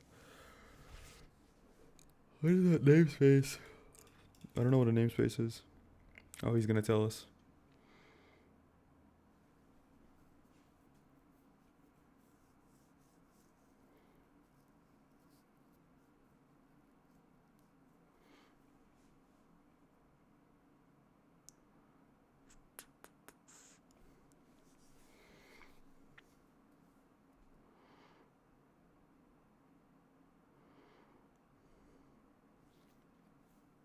Only declarations and definitions can appear in the scope of a namespace.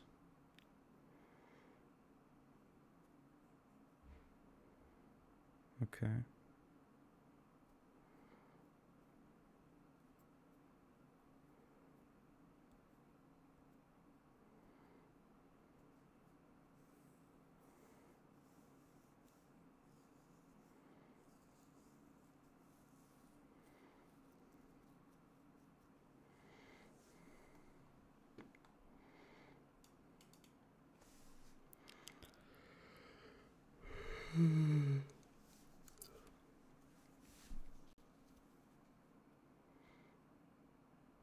You can just do that.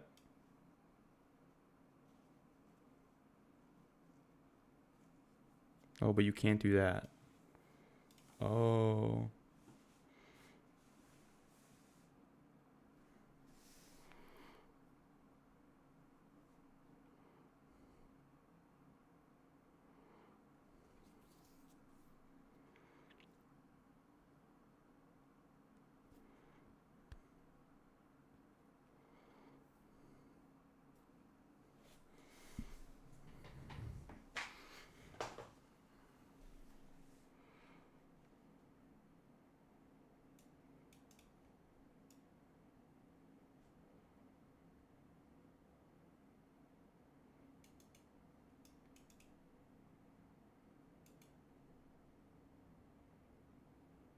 Why they gotta be evil?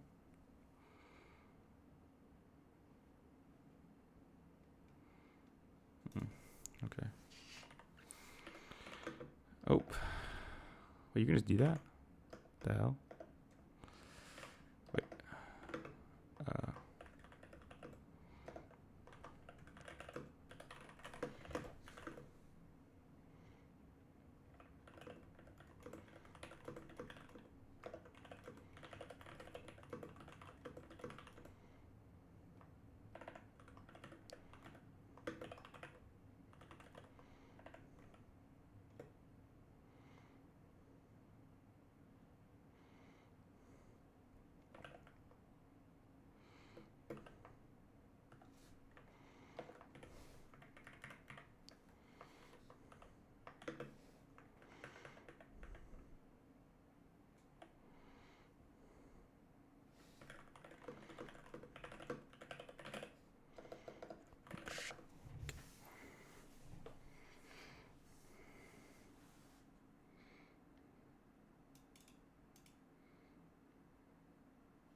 Oh. Oh.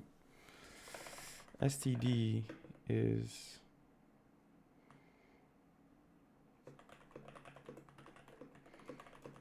Is that right? Standard library?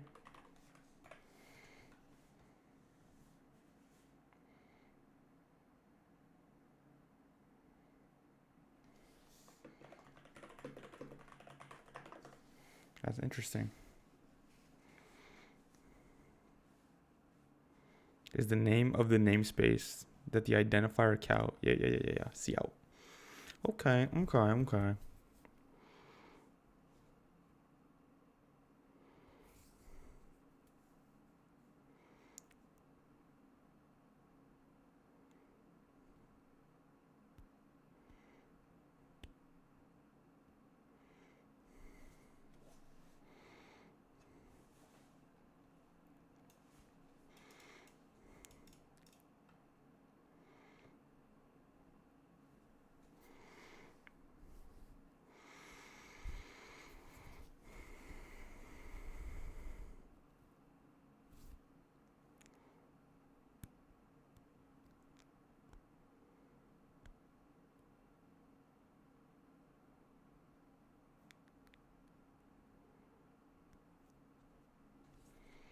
The symbol is an operator called the scope resolution operator. The identifier to the left of the identifies a namespace is contained within.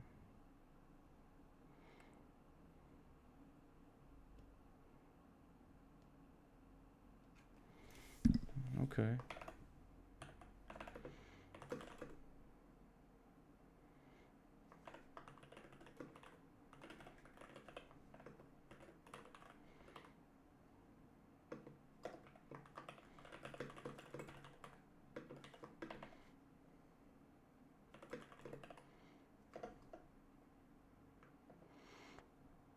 Of the is the namespace.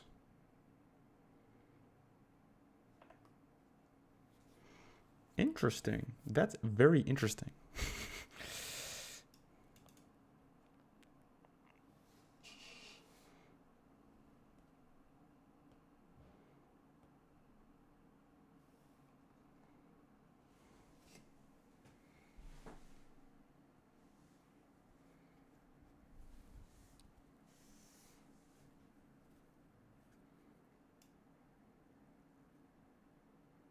Qualified name. Use explicit namespaces prefixes to access identifiers defined in a namespace. Another way to access identifiers inside a namespace is to use a using directive statement. Here's our original hello world program with a using directive. Yeah. I know about that.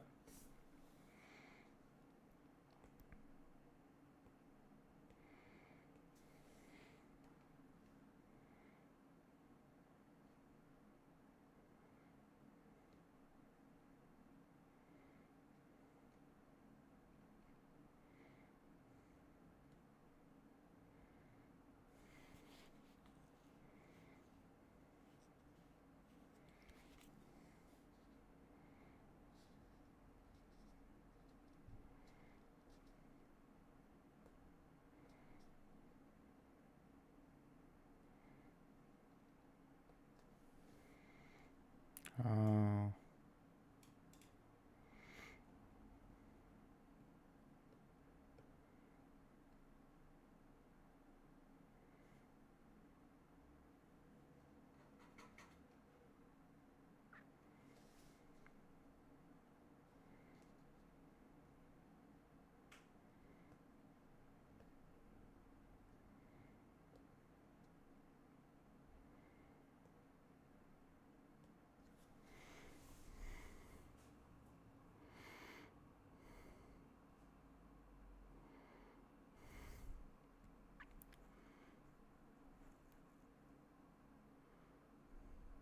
Wait, what?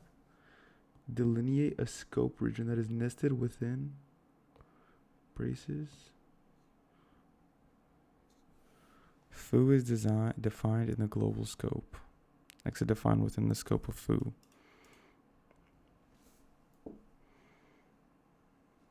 Yeah.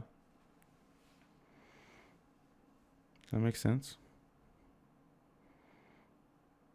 Yeah, we already covered this. Inside a nested scope region is conventionally indented one level. Well, no shit. Did I sound cool saying that? Well, no shit. Like, that's obvious. Someone genius like me. What am I saying? All right, the included function.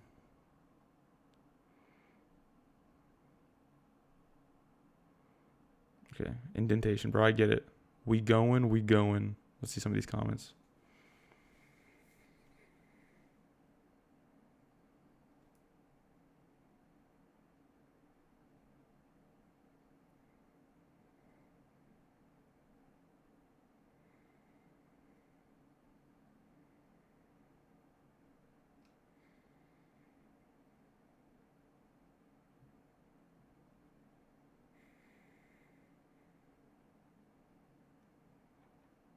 What is this guy saying, bro?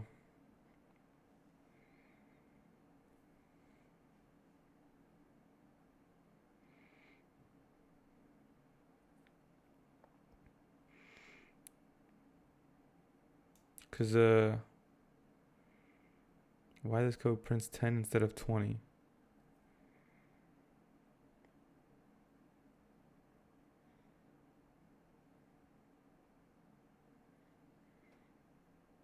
It's actually a great question. Can I answer this question? He definitely responded, right? I don't want to like read the answer. Wait, oh, okay, he did respond. All right, let's try to figure this one out. Man, you can just do that. Prints 10.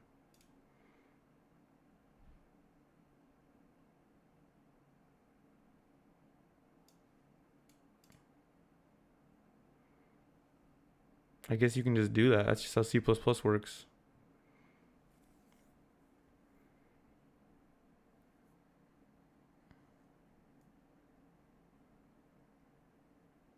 Prints 10. Well, this is referring to this scoped var. But I don't know. You can just. Can you always do that in every language? Shadowing. Oh, it's just a whole nother thing called shadowing. What's that?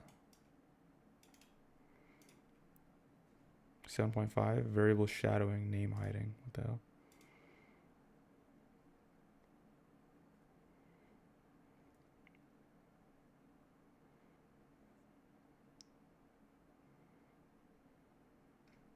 All right, dope. Shadowing. What was it called? Gosh.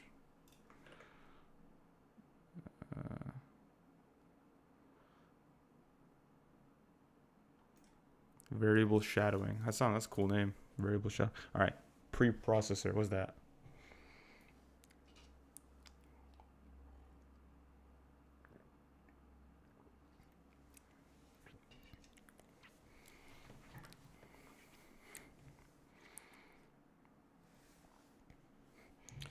Program called the preprocessor.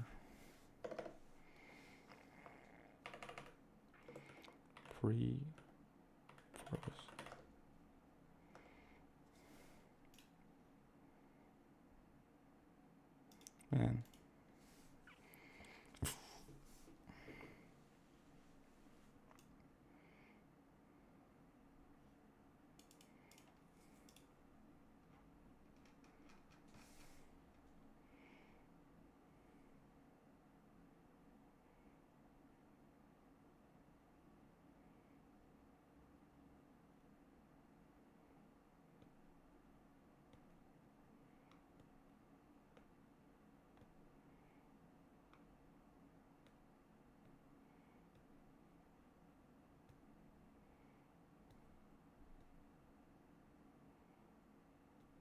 Translation unit.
How interesting is that?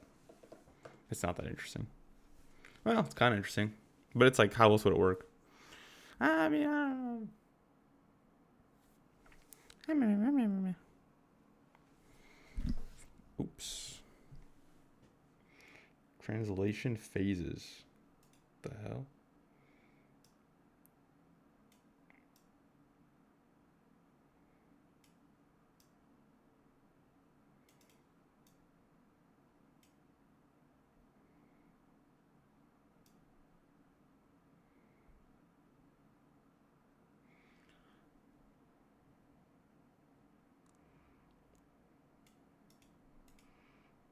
Dude, who thought of this? I gotta meet the man who thought of this, dude. I'm like not even joking.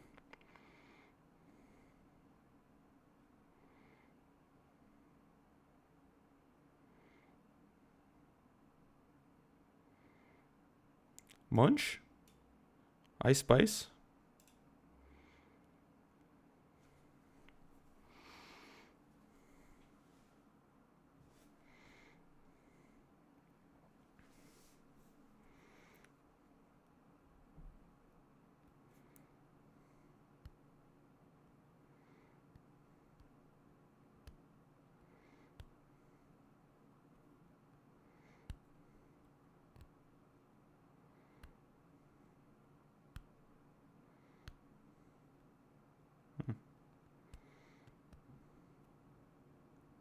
What is the directive?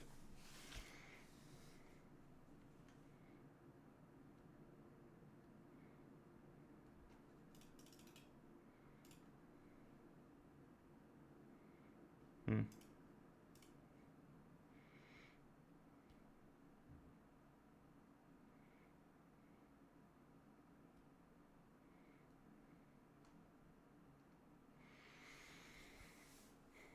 Let me just directive. Oh.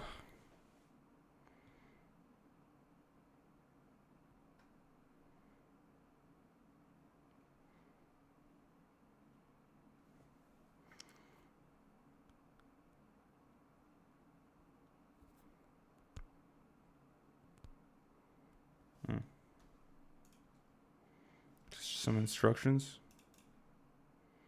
Yeah.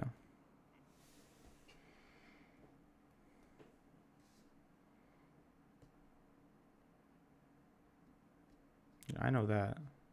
Include directive. The included contents are then pre-processed, which may result in an additional.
Wait, the define directive can be used to create a macro in C++. In C++, a macro is a rule that defines how input text is converted into replacement output text.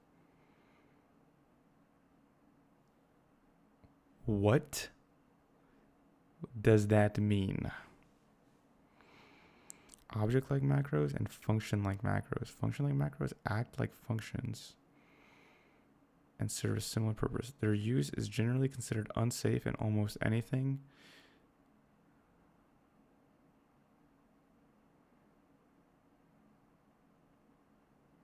What?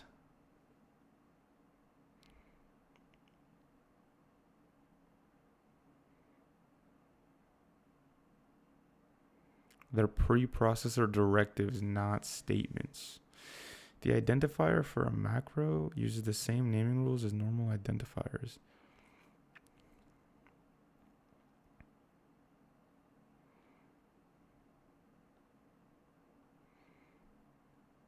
And what does that do?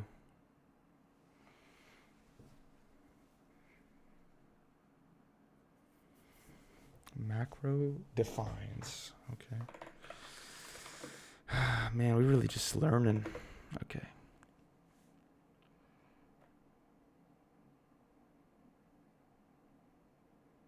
How do I even describe this? Like,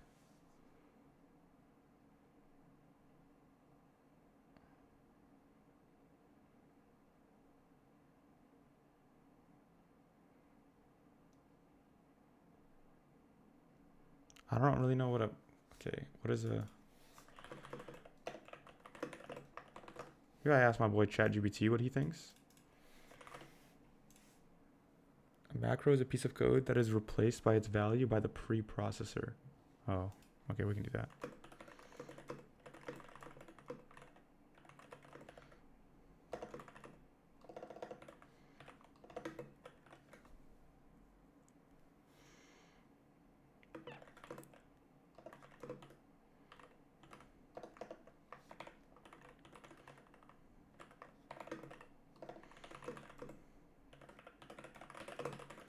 Okay, that's dope. I was getting kind of long. Oh, shoot.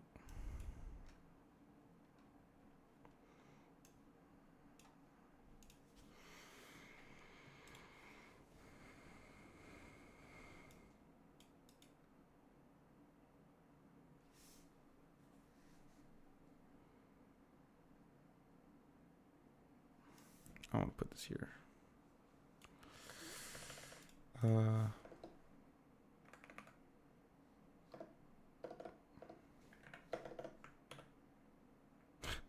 Nice.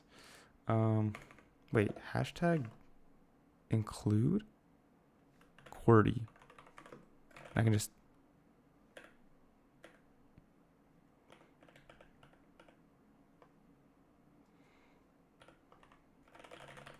What? Oh, because I'm doing KJ.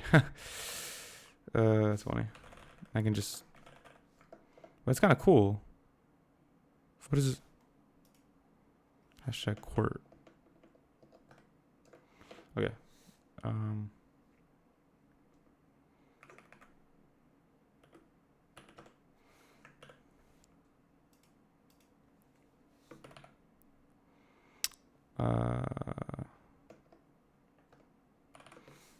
Object like macros.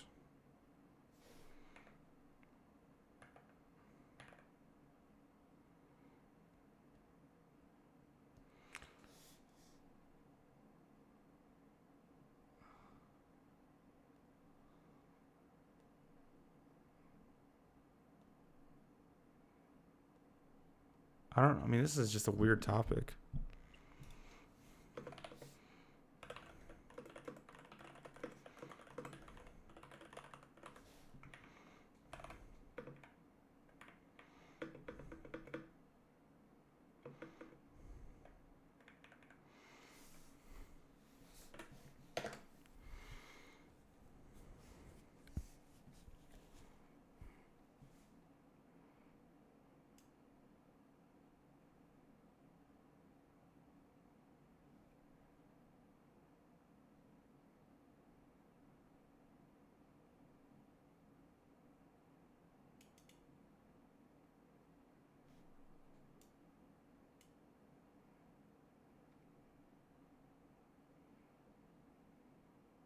Hmm.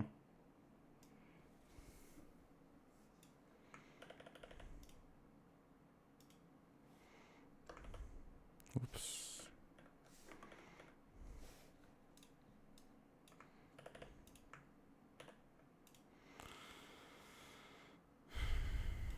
Maybe I should. Whatever, it's fine.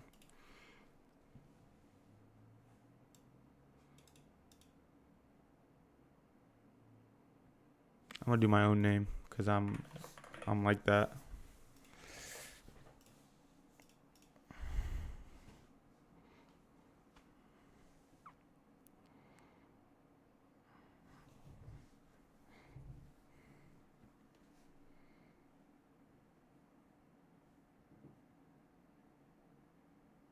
Oh, you should avoid them. Avoid.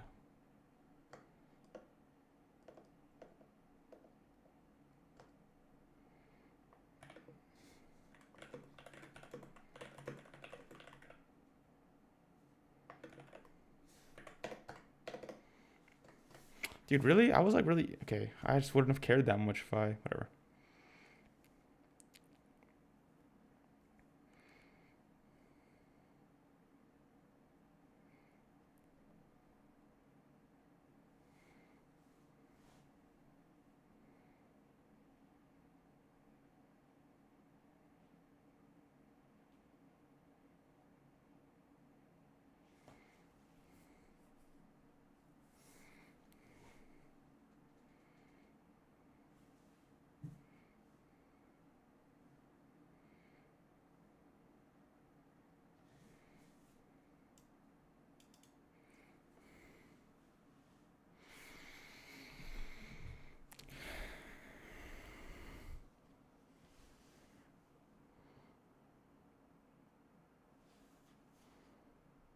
if def, if and def, and ndef.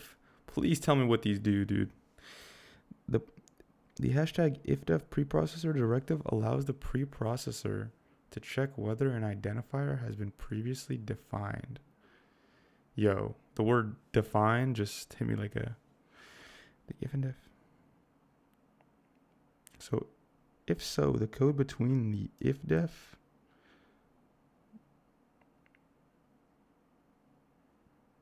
okay, I'm gonna need some examples, bro. What's going on?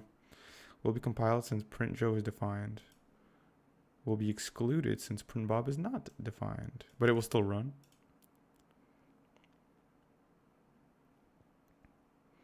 And usually, do you do this in the main function? Since print Joe has been hashtag defined. Facts.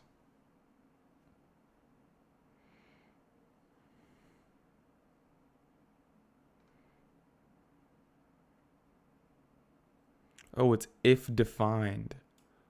Print Bob.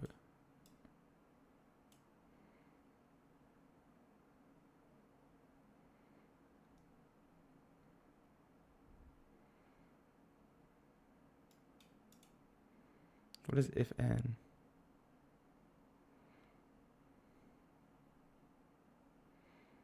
Yo, if zero? What are we talking about here? Yo, I'm so confused.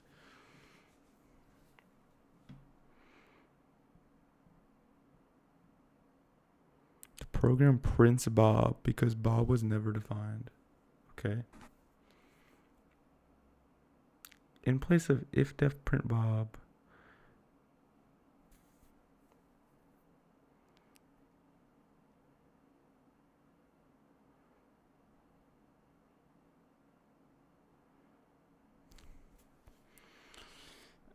What? What is the difference in indef and if and def?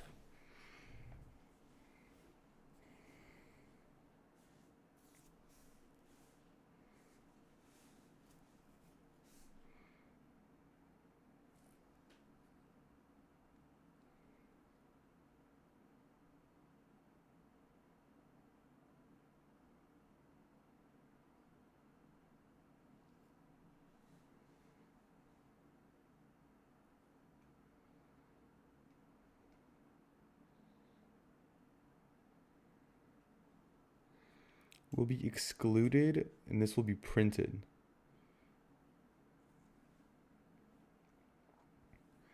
I don't really get it. I don't really want to ask him either. He's going to give me some confusing bull.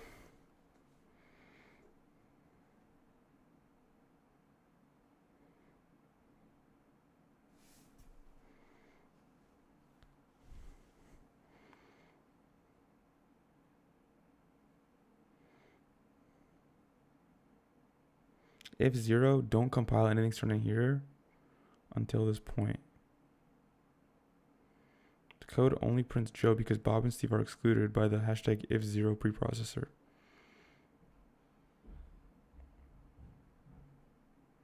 This provides a convenient way to comment out code that contains multi-line comments. What?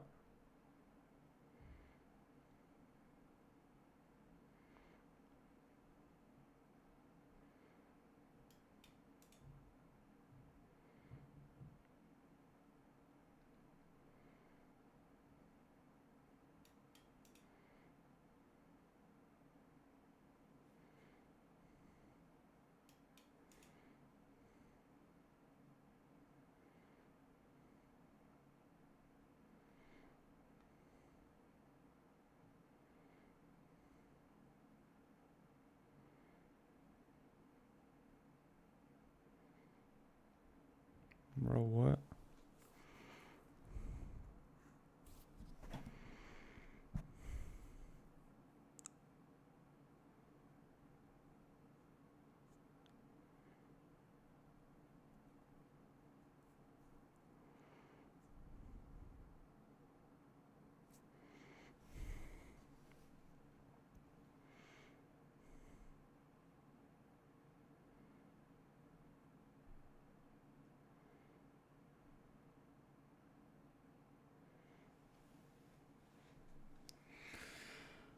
Yo, what? I'm so confused.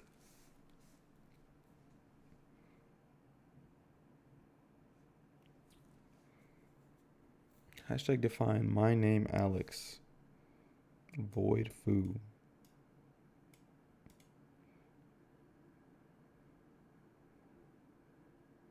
My name, this is works, right? Because you're saying,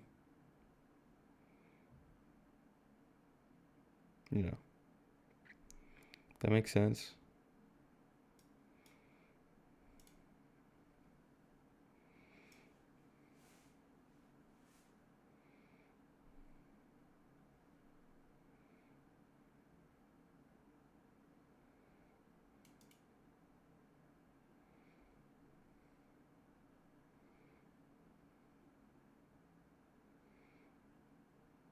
Include. Yeah, I understand that. That makes sense.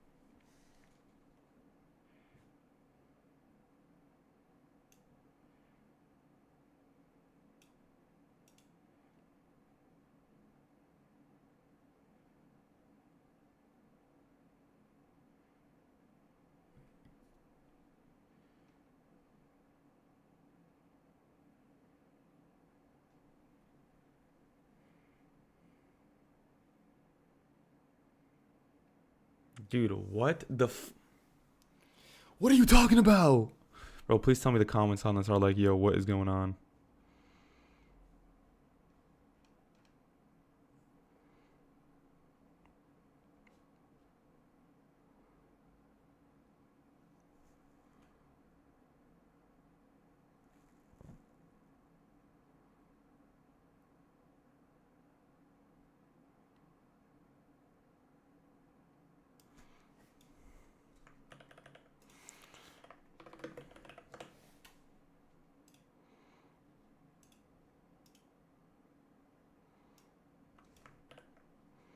Int add, oh sh.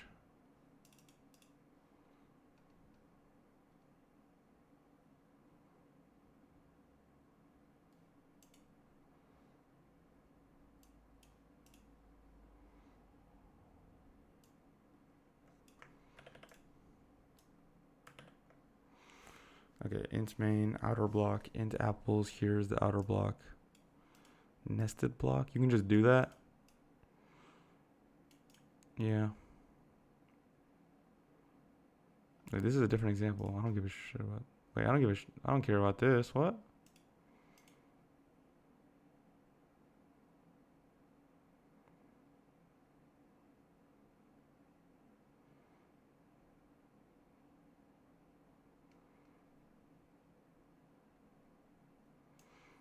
I care about this one.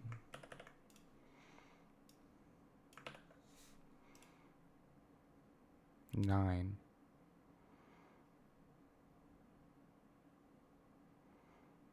If defined.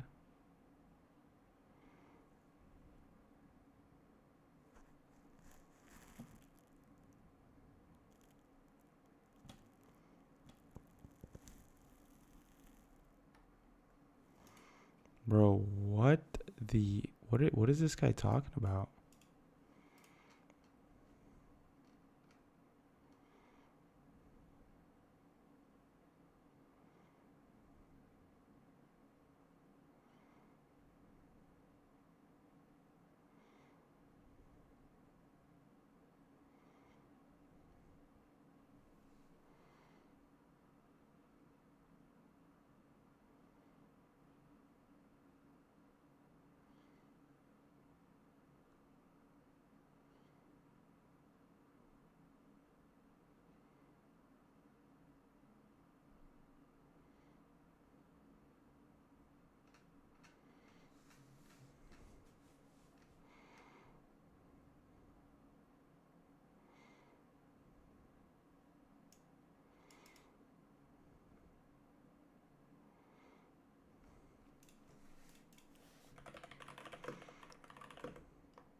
code to include if macro is defined. What?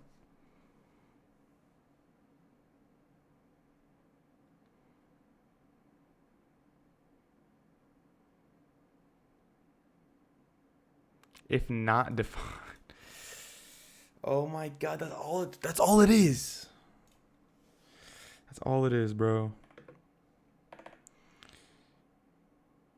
If and def. Oh no, if def equals if defined and if and def equals if not defined.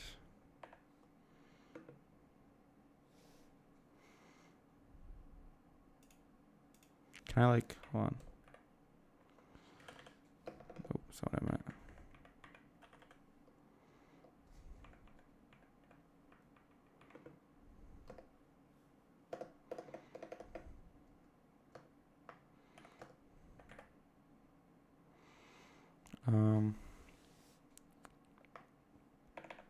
What kind of preprocessor directors are they?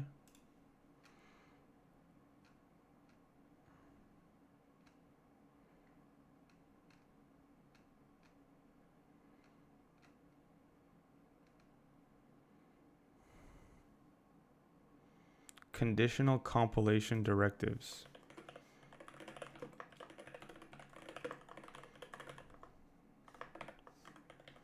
Yeah, sure, bro.